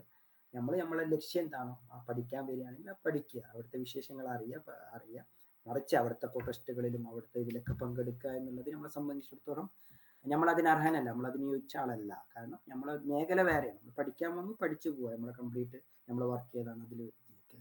അല്ലെങ്കിൽ നമ്മൾ ഇവിടുത്തെ നാഷണാലിറ്റി അല്ല. അതുകൊണ്ട് തന്നെ ഇത്തരം വിഷയങ്ങളിലൊക്കെ നിങ്ങൾ നാളെ വിദേശത്ത് പോകുമ്പോൾ, നിങ്ങൾ നാളെ വിദേശ രാജ്യങ്ങൾ അവിടുത്തെ റെഗുലേഷൻസ് ഒക്കെ നമ്മൾ അംഗീകരിച്ച് ജീവിക്കുക എന്നുള്ളതാണ് നമ്മളെ സംബന്ധിച്ചിടത്തോളം ഏറ്റവും നല്ലത്. ഒരുപാട് പ്രശ്നങ്ങൾ ചിലപ്പോൾ നമുക്ക് ശരിയായി തോന്നുന്നത് മറ്റുള്ളവർക്ക് ശരിയായി തോന്നുന്നില്ല. ഞാൻ പറഞ്ഞ അഭിപ്രായം നിങ്ങൾക്ക് ശരിയായിക്കൊള്ളുന്നില്ല. അപ്പോൾ ഇതിൽ ഒരുപാട് ചർച്ച അങ്ങോട്ടും ഇങ്ങോട്ടും നെഗറ്റീവും പോസിറ്റീവും ആയിട്ടുള്ള വശങ്ങൾ ഉണ്ടാവും. അപ്പോൾ ഒരു സമ്മറി തരികയാണെങ്കിൽ ഈ ഒരു നിലപാടിൽ കൃത്യമായിട്ട് നമ്മൾ പഠിച്ച് അതിന് മറുപടി നൽകുക എന്നുള്ളതാണ്. അടുത്തത് കണ്ടീഷൻ ഓഫ് മൈഗ്രേഷൻ. യെസ്, തുർക്കിയിൽ ഒരു ജോലി ചെയ്യണമെങ്കിൽ ഒരു വിദേശിക്ക്, ഇത് ഉദാഹരണത്തിന് ഒരാൾ ഇതിൽ ചോദിച്ചാണ്, മെസ്സേജ് ഇട്ട് നിങ്ങൾ ചോദിച്ചു, മൈഗ്രേഷൻ സാധ്യതകളെ കുറിച്ചിട്ട് ചോദ്യം വന്നു ഇവിടെ. തുർക്കിയിൽ ഒരുപാട് സിറിയൻസിന് അഭയം കൊടുത്ത രാജ്യമാണ് തുർക്കി. ഓൾറെഡി തുർക്കി, ഇസ്താംബൂൾ പോലുള്ള രാജ്യങ്ങളിൽ മൈഗ്രേഷൻ്റെ രീതി എന്ന് പറയുന്നത് ഒരുപാട് ആൾക്ക് അഭയം കൊടുത്തത് കൊണ്ട് തന്നെ ജോലികൾ നഷ്ടപ്പെടുന്ന തുർക്കിക്കാരുണ്ട്. കാരണം സിറിയയിൽ നിന്നൊക്കെ വന്ന് ഇവിടെ കയ്യിൽ സാലറി കൊടുക്കും, അതോ ഗവൺമെന്റ് പോളിസിയിലൊന്നും ഇല്ലാതെ സാലറി കൊടുത്തിരുന്ന ഒരു കാലഘട്ടം ഉണ്ടായിരുന്നു. നിലവിലും അങ്ങനെ ഉണ്ടാവാം, കാരണം കയ്യിൽ കൊടുക്കുമ്പോൾ യഥാർത്ഥ സാലറി കൊടുക്കേണ്ടതില്ല. അപ്പൊ ഇവർക്ക് ശരിക്കും ഒരു തുർക്കിക്കാരനെ ജോലിക്ക് കയറ്റുമ്പോൾ അവർക്ക് എല്ലാവിധ ഓപ്ഷനും കൊടുക്കണം. അവരുടെ സാലറിയുടെ ഭാഗം, ഇൻഷുറൻസ്, അവരുടെ ട്രാവൽ അലവൻസ്, ഗവൺമെന്റ് നിശ്ചയിക്കുന്ന സാലറി, ഇതൊക്കെ കൊടുത്തിരിക്കണം. നേരെ മറിച്ച് ഒരു ഇമിഗ്രേഷൻ വന്ന് ജോലി ചെയ്യുമ്പോൾ അവർക്ക് അത്ര എമൗണ്ട് കൊടുക്കേണ്ട, ഇൻഷുറൻസ് കൊടുക്കേണ്ട, കയ്യിൽ എമൗണ്ട് കൊടുത്തിട്ട് അവരത് ചെയ്യുമായിരുന്നു. പക്ഷെ നിലവിൽ ഗവൺമെന്റ് അതിന് സ്ട്രിക്റ്റ് ആണ്. പിന്നെ ഒരു വിദേശി, ഇപ്പൊ നിങ്ങൾ ഒരു ഇന്ത്യയിൽ നിന്ന് ഒരാൾ ഇവിടെ വന്ന് ജോലി ചെയ്യണമെങ്കിൽ 5 സ്വദേശി നോക്കണം. UAE-യിലൊക്കെ 20 വിദേശികൾക്ക് 1 സ്വദേശി എന്ന രീതിയിലാണ്. പക്ഷെ തുർക്കിയിൽ അങ്ങനെയല്ല, ഒരു വിദേശിക്ക് 5 സ്വദേശി നോക്കണം. ഈ 5 സ്വദേശിയുടെ ഇൻഷുറൻസ്, SGK, അതുപോലെ തന്നെ അദ്ദേഹത്തിന്റെ സാലറി, ഇതൊക്കെ ഗവൺമെന്റിന്റെ നിയമാവലിക്ക് കൊടുത്തു കഴിഞ്ഞാൽ 5 ആളുകളുടെ വർക്ക് പെർമിറ്റ് വെച്ചിട്ടാണ് ആർക്ക് ജോലി കിട്ടുക, ഒരു വിദേശിക്ക് ജോലി കിട്ടുക. അതുകൊണ്ട് തന്നെ ഇന്ത്യക്കാർ, പാകിസ്ഥാനികളൊക്കെ കുറഞ്ഞൊരു രാജ്യമാണ് തുർക്കി. മറ്റുള്ള രാജ്യങ്ങൾ, ബംഗ്ലാദേശ്, വിദേശികൾ വളരെ ജോലി ചെയ്യുന്നവരായി. പക്ഷെ യൂറോപ്യൻ രാജ്യങ്ങളിൽ നിന്നുള്ള ചില മേഖല, ചില ഡിപ്പാർട്ട്മെന്റുകളിൽ ചില ഇളവുകളുണ്ട്. ഇപ്പൊ ടെക്നോളജി പോലുള്ള ഡിപ്പാർട്ട്മെന്റുകളിലൊക്കെ, IT പോലുള്ള ഡിപ്പാർട്ട്മെന്റ് ചെറിയ ഇളവുകൾ കഴിഞ്ഞ പ്രാവശ്യം ഗവൺമെന്റ് കൊണ്ടുവന്നു. പക്ഷെ അതിനു മുമ്പ് വരെ എല്ലാ നിയമവും 5 സ്വദേശികളെ വെക്കുക എന്നുള്ളതാണ്. പിന്നെ തുർക്കിയിൽ പൊതുവെ റിയൽ എസ്റ്റേറ്റ് ഭൂമിയുള്ള രാജ്യമായിരുന്നു. $4 million നിങ്ങൾ ഇൻവെസ്റ്റ് ചെയ്യുകയാണെങ്കിൽ പാസ്പോർട്ട് അടക്കം കിട്ടുന്ന രാജ്യമാണ് തുർക്കി. അത്രയും വലിയ ഇൻവെസ്റ്റ്മെന്റ് ചെയ്തതിലേക്ക് എടുക്കുകയാണെങ്കിൽ നിങ്ങൾക്ക് പാസ്പോർട്ട് അടക്കം കൊടുക്കും. പക്ഷെ ഇന്ത്യക്കാരെ സംബന്ധിച്ചാണ് ഇന്ത്യയിൽ ഡബിൾ പാസ്പോർട്ട് പറ്റൂല, ഇന്ത്യൻ നാഷണാലിറ്റിക്ക്. അതുകൊണ്ട് തന്നെ നമ്മളിവിടെ വർക്ക് ചെയ്ത് പഠിച്ച് ഇവിടുത്തെ വർക്കിംഗ് പെർമിറ്റ് അല്ലെങ്കിൽ പഠനത്തിനുള്ള കാർഡ് എടുത്ത് ജീവിച്ചു പോകുക എന്നുള്ളതാണ് നമ്മൾ കഴിഞ്ഞ സമയത്തോളം. അല്ലെങ്കിൽ വലിയ ഇൻവെസ്റ്റ്മെന്റ് ഒക്കെ ചെയ്ത് ഇവിടുത്തെ പ്രോപ്പർട്ടിക്ക് എടുത്ത് വന്ന് ജീവിക്കുന്നവരാണ് മൈഗ്രേറ്റഡ് ആയിട്ടുള്ളവർ. അറബികളൊക്കെ, ഖത്തരികളൊക്കെ ഒരുപാട് വില്ലകളുള്ള രാജ്യമാണ് തുർക്കി. നല്ല കാലാവസ്ഥ, നല്ല സാഹചര്യം, നല്ല പച്ചപ്പ്, ഇതൊക്കെ ഉള്ള രാജ്യമാണ്. അള്ളാഹു വലിയൊരു അനുഗ്രഹം കൊടുത്ത രാജ്യമാണ് തുർക്കി. ഒരുപാട് കാണാനും ആസ്വദിക്കാനും പഠിക്കാനും എല്ലാം കൊണ്ടും അടിപൊളി രാജ്യമാണ് തുർക്കി. പക്ഷെ തുർക്കിയിലെ നിലവിലുള്ള സാഹചര്യം, എക്കോണമിയാണ്, അത് കൊണ്ട് ഒരുപാട് വിദേശികൾ ഇവിടുന്ന് ഒഴിഞ്ഞു പോവുകയാണ്. പഠിക്കുന്ന കുട്ടികൾ തന്നെ സ്വന്തമായിട്ട് ചെലവിൽ കൊടുത്ത് പഠിക്കുന്ന കുട്ടികൾക്ക് തന്നെ ബുദ്ധിമുട്ടാണ്. കാരണം പഠിക്കാൻ സ്വന്തമായിട്ട് വരുമ്പോൾ അവർക്ക് എക്സ്പെൻസ് താങ്ങാൻ പറ്റാത്തൊരു സാഹചര്യമാണ്. ദുബായ് പോലുള്ള രാജ്യത്തിന് കടപിടിക്കുന്ന രീതിയിലുള്ള എക്സ്പെൻസുകൾ വന്നു. യൂറോപ്പ് രാജ്യത്തിന്റെ അതേ പഠന ഫീസുകൾ വന്നു. മുമ്പ് അത്രയല്ലായിരുന്നു, വളരെ കുറവായിരുന്നു മുമ്പൊക്കെ. അപ്പൊ നിലവിലെ സാഹചര്യത്തിൽ എക്സ്പെൻസ് കൂടുതലാണ്. പിന്നെ മൈഗ്രേഷന്റെ മറ്റൊരു ഇത്, ഇപ്പം തുർക്കിയിൽ സിറിയ ഓപ്പൺ ആയി. അതുകൊണ്ട് തുർക്കിയിൽ നിന്ന് ഒരുപാട് സിറിയൻസ് മടങ്ങി പോവാണ് സിറിയയിലേക്ക് തന്നെ. അതുപോലെ തന്നെ ഒരുപാട് പേര് ഇവിടെ നാഷണാലിറ്റി എടുത്തവരുണ്ട്. അവരൊക്കെ ഇവിടെ തന്നെ ജോലി ചെയ്ത് ഇവിടുത്തെ കുട്ടികളൊക്കെ വന്ന നിമിത്തം കൊണ്ട് തുർക്കിക്കാർ അഭയം കൊടുത്ത രാജ്യമാണ്. യമനിൽ നിന്നും, ഇറാഖിൽ നിന്നും, സിറിയയിൽ നിന്നും വന്ന ഒരുപാട് ആളുകൾക്ക് അഭയം കൊടുത്ത രാജ്യമാണ് ഈ ഒരു രാജ്യം.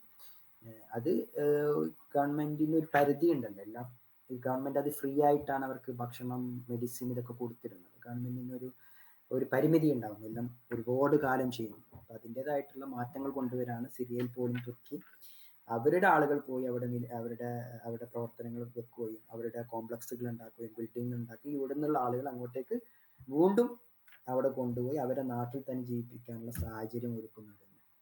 ഇനി അടുത്ത എന്തെങ്കിലും ക്വസ്റ്റ്യൻ? നമ്മൾ ഈ ചരിത്രം വായിക്കുമ്പോൾ മുസ്തഫ താതുർക്കിന്റെ പരിഷ്കാരങ്ങള് മുസ്ലിം ലോകത്തിലേക്ക് മോഡേണിസം അടിച്ചേൽപ്പിക്കാൻ വേണ്ടിയിട്ടുള്ള ഒരു ശ്രമമായിട്ട് പലപ്പോഴും വായിക്കപ്പെടാറുണ്ട്. അപ്പോ അത്തരത്തില് ആ യൂറോപ്യൻ സംസ്കാരത്തിൽ നിന്ന് ഇപ്പോഴും തുർക്കി പൂർണ്ണമായിട്ട് മോചിതമായിട്ടുണ്ടോ?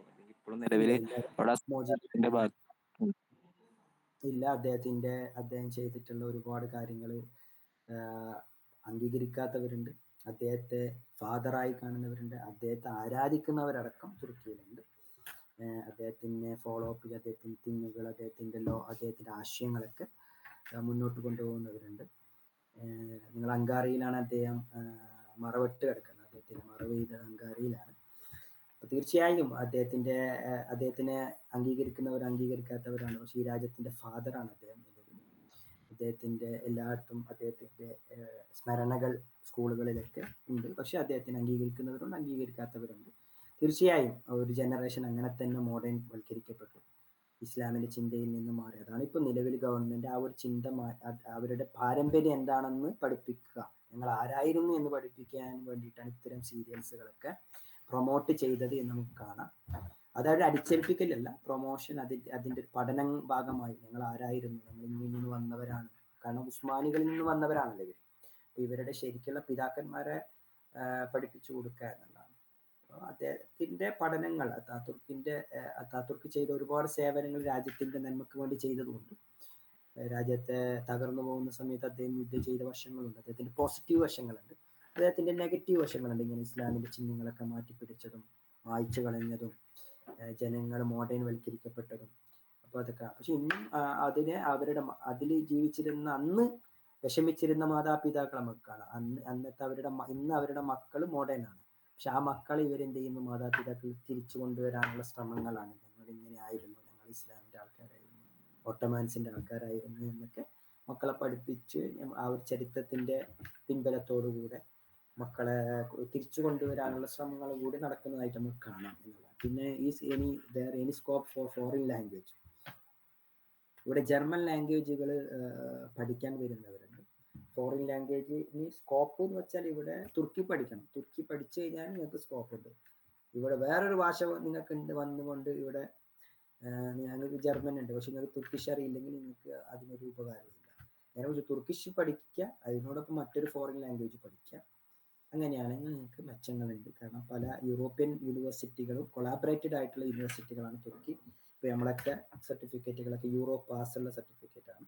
യൂറോ പാസ് നമ്മൾ യൂണിവേഴ്സിറ്റി യൂറോപ്യൻ യൂണിയനുമായി കണക്റ്റഡ് ആണ്. അതുകൊണ്ട് യൂറോപ്പിൽ എവിടെ പോയി കഴിഞ്ഞാൽ നമ്മുടെ സർട്ടിഫിക്കറ്റ് വാല്യൂബിൾ ആണ്. കൊടുത്തു കഴിഞ്ഞാൽ യൂറോ പാസ് എന്ന് പറയുന്ന ഒരു വേറെ സർട്ടിഫിക്കറ്റ് നമ്മുടെ സർട്ടിഫിക്കറ്റിന് കൂടെ വരും. അപ്പോൾ അതുകൊണ്ട് തന്നെ പിന്നെ നമ്മൾ ഇന്ത്യയിൽ നിന്നൊക്കെ വരുമ്പോൾ നമ്മൾ ഇക്വാലൻസി ഇവിടെ ചോദിക്കും. അതിനുശേഷം ഇവിടെ സർട്ടിഫൈഡ് ചെയ്ത് കഴിഞ്ഞാൽ നമ്മൾ പഠനം പൂർത്തീകരിച്ച് കഴിഞ്ഞാൽ ഇവിടുത്തെ ഏത് യൂണിവേഴ്സിറ്റിയിലാണ് പഠിച്ചത് ആ യൂണിവേഴ്സിറ്റിയിൽ നിന്നുള്ള മുനിസിപ്പാലിറ്റിയിൽ നിന്നുള്ള സൈൻ, അത് കഴിഞ്ഞ് മിനിസ്ട്രി ഓഫ് എഡ്യൂക്കേഷൻ മിനിസ്ട്രീൻ്റെ സൈൻ, അതിനുശേഷം ഫോറിൻ മിനിസ്ട്രീൻ്റെ സൈൻ, ഇതൊക്കെ അറ്റസ്റ്റേഷൻ നമ്മൾ ചെയ്തിരിക്കണം. എന്നാലത് കുറച്ചും കൂടി വാല്യൂബിൾ ആയി. പിന്നെ ഓരോ രാജ്യത്തിൽ എത്തിക്കഴിഞ്ഞാൽ അത് സർട്ടിഫിക്കറ്റ്, ഇപ്പം നിങ്ങൾ യു എയിൽ പോയി കഴിഞ്ഞാൽ യു എയിലെ മോഫ് ചെയ്യണം, അവിടെ നിന്നുള്ള സർട്ടിഫിക്കറ്റ് അറ്റസ്റ്റ് ചെയ്യണം. അപ്പോൾ നമ്മൾ ഫോറിൻ ലാംഗ്വേജ് ഏത് ലാംഗ്വേജ് പഠിക്കുകയാണെങ്കിലും തുർക്കി വന്നു കഴിഞ്ഞാൽ തുർക്കി ഭാഷ മസ്റ്റാണ് അതുകൊണ്ടാണ് നിങ്ങൾ തുർക്കിയിൽ ഉപകാരപ്പെടും. തുർക്കി ഭാഷ പഠിക്കാതെ ഇവിടെ വന്നു കഴിഞ്ഞാൽ നിങ്ങൾ അതൊരു മിസ്സിങ് ആക്കി മാറും. പിന്നെ നിങ്ങൾ ഭാഷ പഠിച്ചില്ലല്ലോ, ഇംഗ്ലീഷിലൊക്കെ യൂണിവേഴ്സിറ്റികളൊക്കെ പഠിക്കുന്ന കുട്ടികളുണ്ട്, പക്ഷെ അവർക്കൊക്കെ എപ്പോൾ ഒരു പ്രശ്നം ഭാഷ വലിയൊരു പ്രശ്നമായിട്ട് അവർക്ക് വരാറുണ്ട്. പിന്നെ ഒരുപാട് പേര് അവിടുത്തെ സൂഫി ട്രഡീഷന്റെ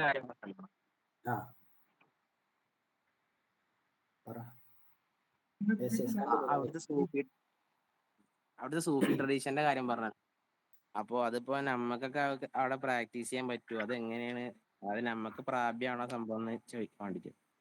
ഏത് സൂഫി ത്വരീഖത്തുകളിലൂടെ മുന്നോട്ട് കൊണ്ടുപോകാനോ ആ സിൽസില പിന്തുടരാനോ, അല്ലെങ്കിൽ തീർച്ചയായും തുർക്കിയിൽ ഒരുപാട് സൂഫി ജീവിക്കുന്ന ആളുകളുണ്ട്, മഹാന്മാരുണ്ട്, അവരുടെ ത്വരീഖത്തുകളുണ്ട്.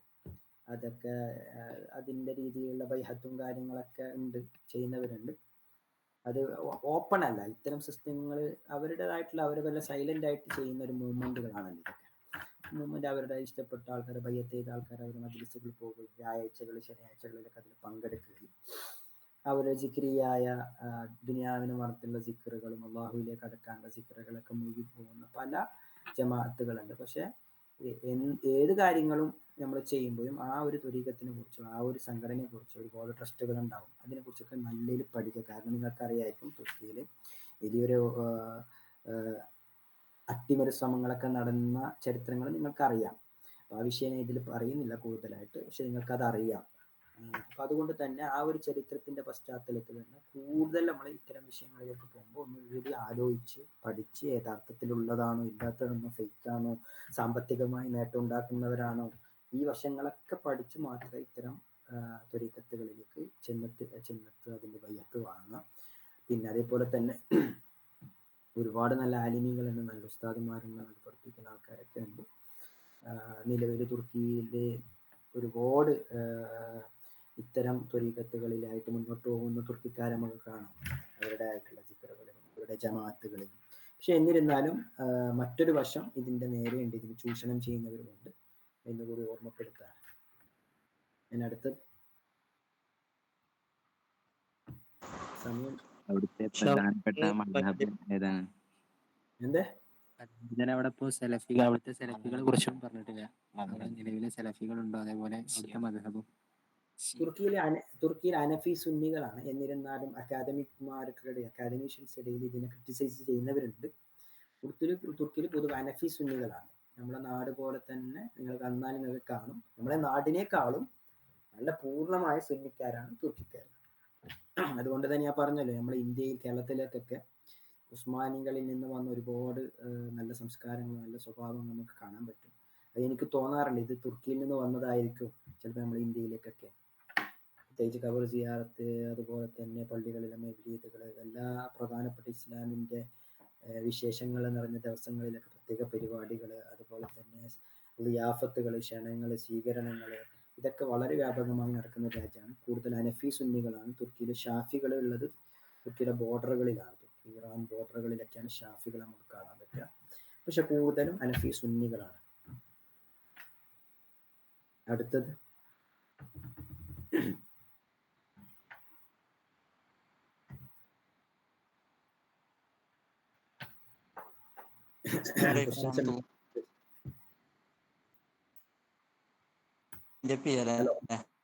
ബൈൻഡപ്പ് ചെയ്യായിരിക്കും അല്ലെ? സമയമായില്ല, 6:30 മണി, 1 മണിക്കൂർ കഴിഞ്ഞല്ലേ? ഹലോ, 1 മണിക്കൂർ. ഇവിടെയും തുർക്കിയും തമ്മിൽ 2.5 മണിക്കൂറിന്റെ വ്യത്യാസമുണ്ട്. നിങ്ങൾ രാത്രി ഇപ്പോൾ ഒരു 8:30 മണി ആയിക്കോണം അല്ലേ? 8:30 മണി കഴിഞ്ഞാണ്. ഇവിടെ 6:35. എല്ലാവർക്കും മനസ്സിലായി എന്ന് വിചാരിക്കുന്നു. നേരിട്ട് നിങ്ങളൊക്കെ കാണാൻ പറ്റിയില്ലെങ്കിലും ഓൺലൈനായിട്ട് നിങ്ങൾ എല്ലാവരും കാണാനും വലിയ സാധിച്ചു. അപ്പൊ എല്ലാവർക്കും ഈ റബീഉൽ അവ്വലിന്റെ എന്തെങ്കിലും ഉണ്ടോ പറയാൻ? ചോദ്യങ്ങളുണ്ടോ? ഇല്ലല്ലോ. പിന്നെ തുർക്കികള് ശരിക്കും സെൻട്രൽ ഏഷ്യയിലല്ലേ പോലെ ഒറിജിന്, പിന്നെ അവിടുന്ന് മൈഗ്രേറ്റ് ചെയ്ത് സെൽജൂക്കികളായിട്ട് ഏഷ്യൻ സെൻട്രൽ ഏഷ്യക്കാരാണ് അവർ. ഇവര് ഏഷ്യയിൽ നിന്ന് വന്ന് ഏഷ്യൻ ഭാഗത്തിലൂടെയാണ് കടന്നു വരുന്നത്. തുർക്കിയുടെ 81 സ്റ്റേറ്റുകളുണ്ട്. ഈ 81 സ്റ്റേറ്റിൽ ആകെയുള്ള ഇസ്താംബൂൾ മാത്രമാണ് 2 കോണ്ടിനെന്റിൽ ഉള്ളത്. ബാക്കി എല്ലാ സ്റ്റേറ്റും യൂറോപ്യൻ കോണ്ടിനെന്റിലാണ്, ഏഷ്യൻ കോണ്ടിനെന്റിലാണ് കേട്ടോ. അപ്പോ ഈ സെൻട്രൽ ഏഷ്യയിലുള്ള കുറച്ച് രാജ്യങ്ങളില്ലേ, തുർക്കിക്ക് രാജ്യങ്ങൾ, ഈ ഉസ്ബെക്കിസ്ഥാൻ, താജിക്കിസ്ഥാൻ, അപ്പൊ ഇവലെ ഭാഷയും തുർക്കിയിലുള്ള ഭാഷയും ഇപ്പോഴും സെയിം ആണോ? കാരണം ഈ അതെ, രണ്ടും കണക്റ്റഡ് ആണ്. ആ ഭാഷ എനിക്ക് തുർക്കിഷ് അറിയുന്നതുകൊണ്ട് അവർ പറയുന്ന സംസാരം എനിക്ക് മനസ്സിലാക്കാൻ പറ്റും. എന്നിരുന്നാലും അവരുടെ തലഫുസും കൊളോക്കിയൽ ലാംഗ്വേജിലും ചെറിയ മാറ്റങ്ങളും ചെറിയ വേർഡുകളും വ്യത്യാസമുണ്ട്. കാരണം ഞാൻ പറഞ്ഞു ഉസ്മാൻലിജ ഭാഷയാണ് ഇതിന്റെ ബേസ്. ഈ ഉസ്മാൻലിജ ഭാഷയിൽ നിന്ന് തന്നെ പുതിയ തുർക്കി ഭാഷയിൽ ചെറിയ ഡിഫറൻസ് ഉണ്ട്. നമ്മുടെ ഹിന്ദിയും ഉറുദുവും മാറ്റങ്ങൾ ഉണ്ടാവില്ല. ഉറുദുവിൽ ഒരുപാട് അറബി പദങ്ങളുണ്ട്, ഹിന്ദിയിലെത്തുമ്പോൾ അറബി പദങ്ങൾ മാറി. അങ്ങനെ ചെറിയ ഡിഫറൻസ് നമുക്ക് കാണാം. മുസ്തഫ കമാൽ പാഷന്റെ ആ ടൈമില് ഈ ലിപി മാറ്റുണ്ടല്ലോ, അതുപോലെ അറബി ലിപി ഉള്ളത് ലാറ്റിൻ ലിപി ഒക്കെ ഉണ്ട്. അപ്പൊ അതിന് ചില മാറ്റങ്ങൾ വരുന്നില്ല. അതെ, ലാറ്റിനിലേക്ക് വൽക്കരിച്ചു. ഉദാഹരണത്തിന് നമ്മൾ ഇംഗ്ലീഷിൽ എ എന്ന് വായിക്കുന്നത് ഇവർ ആ എന്നാണ് പറയുക. ആ ബേ ദേ ഡേ സെ, ഇങ്ങനെയാണ് അവരുടെ ആൽഫബറ്റ് തലഫുസ് ചെയ്യുക. അതുപോലെ തന്നെ നമ്മൾ പ്രൊണൗൺസ് ചെയ്യുക. പിന്നെ അതുപോലെ തന്നെ ആൽഫബറ്റുകളിൽ എന്ത് മാറ്റം വന്നു? ഒരുപാട് ഇപ്പോൾ അറബി, പേർഷ്യൻ, നമ്മൾ ഉറുദു പോലെയായിരുന്നു പഴയ ഉസ്മാൻലിജ ഭാഷ. ഇതിൽ നിന്നാണല്ലോ ഇറ്റാലിക് വൽക്കരിച്ച് മോഡേൺ ലിപിയിലേക്ക് കൊണ്ടുവരുന്നത്. ഈ ലിപി കൊണ്ടുവന്നപ്പോൾ ഇവരെന്ത് ചെയ്തു?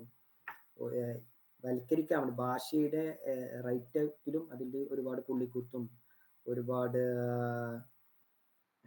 നമ്മൾ ഉദാഹരണത്തിന് തന്നെ നമ്മൾ അർഫ് എഴുതി കഴിഞ്ഞാൽ തന്നെ നമ്മൾ ഉച്ചാരണം ഉണ്ടാവില്ല, ചില ഭാഷക്ക് ഉച്ചരിക്കൂല, വെറും വേർഡ് മാത്രം പറയാം. അത് യുംഷദ് ഗേ എന്നാണ് നമ്മൾ തുർക്കിഷിൽ പറയാ, ജി പോലെ എഴുതും, പക്ഷെ നമ്മൾ ഉച്ചരിക്കൂല. അങ്ങനെ ഒരുപാട് മാറ്റങ്ങൾ അത് ഈ ഉസ്മാൻ ലിജിയിൽ നിന്ന് വന്നാണ്, അതാണ് ബേസ്. പക്ഷെ പദങ്ങളിലും ഇപ്പൊ അറബി പദങ്ങൾ ഉസ്മാൻ ലിജിയിൽ ഉണ്ടെങ്കിലും അത് ഓട്ടോമാൻസിന്റെ പുതിയ തുർക്കിഷിലേക്ക് വരുമ്പോൾ ആ പദങ്ങൾക്ക് പകരം വേറെ പദങ്ങൾ വന്നിട്ടുണ്ടാവും. ഞാൻ പറഞ്ഞല്ലോ ഉറുദുവിൽ പോലെ അറബി പദങ്ങൾ ഉപയോഗിച്ചിട്ടുണ്ട്, പക്ഷെ അവിടെ ഹിന്ദിയിലേക്ക് വരുമ്പോൾ അതേ പദത്തിന് വേറെ ഹിന്ദി സംസ്കൃതത്തിൽ നിന്ന് വന്ന പദങ്ങൾ കൊണ്ടുവന്നു നമുക്ക് കാണാൻ പറ്റും. അപ്പൊ ഈ അറബിയിൽ നിന്നുള്ള ഒരുപാട് വേർഡുകൾ വന്ന ഒരു ഭാഷയാണ് തുർക്കിഷ് ഉസ്മാൻ ലിജ ഭാഷ എന്നുള്ളത്. പേർഷ്യൻ ഭാഷകളിൽ നിന്നും കടന്നു വന്ന ഒരു ഭാഷയാണ് ഉസ്മാൻ ലിജ. ആ ഒരു ഭാഷന്റെ ബേസാണ് തുർക്കി ഭാഷയുടേത്.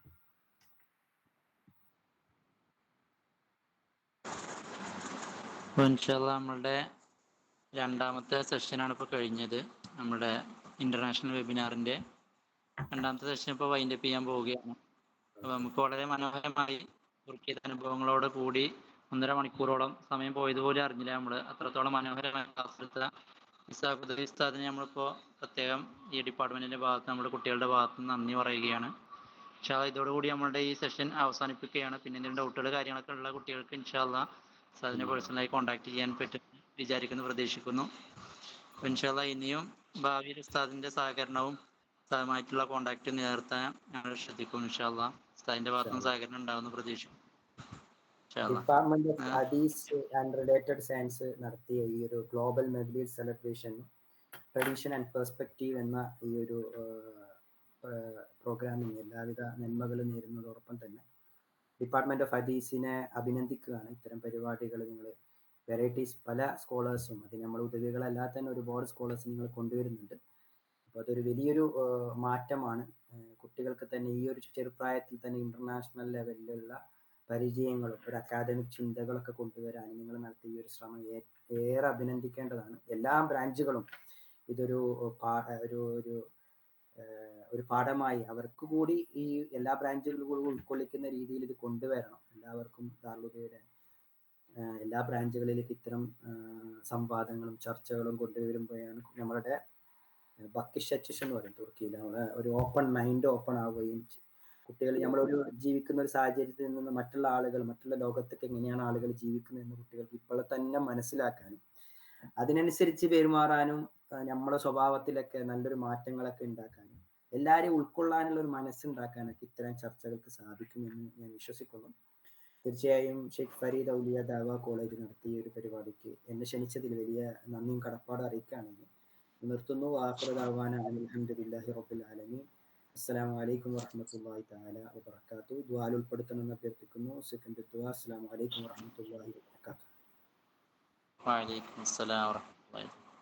ഇതോടുകൂടി നമ്മുടെ സെഷൻ ഇവിടെ അവസാനിക്കുകയാണ്. 3 സ്വലാത്തോടു കൂടി നമ്മൾ പരിപാടി അവസാനിപ്പിക്കുകയാണ്. സല്ലല്ലാഹു അലാ മുഹമ്മദ് സല്ലല്ലാഹു അലൈഹി വസല്ലം സല്ലല്ലാഹു അലൈഹി വസല്ലം അല്ലാഹുമ്മ സ്വല്ലി അലാ മുഹമ്മദ് യാ റബ്ബി സ്വല്ലി അലൈഹി വസല്ലം.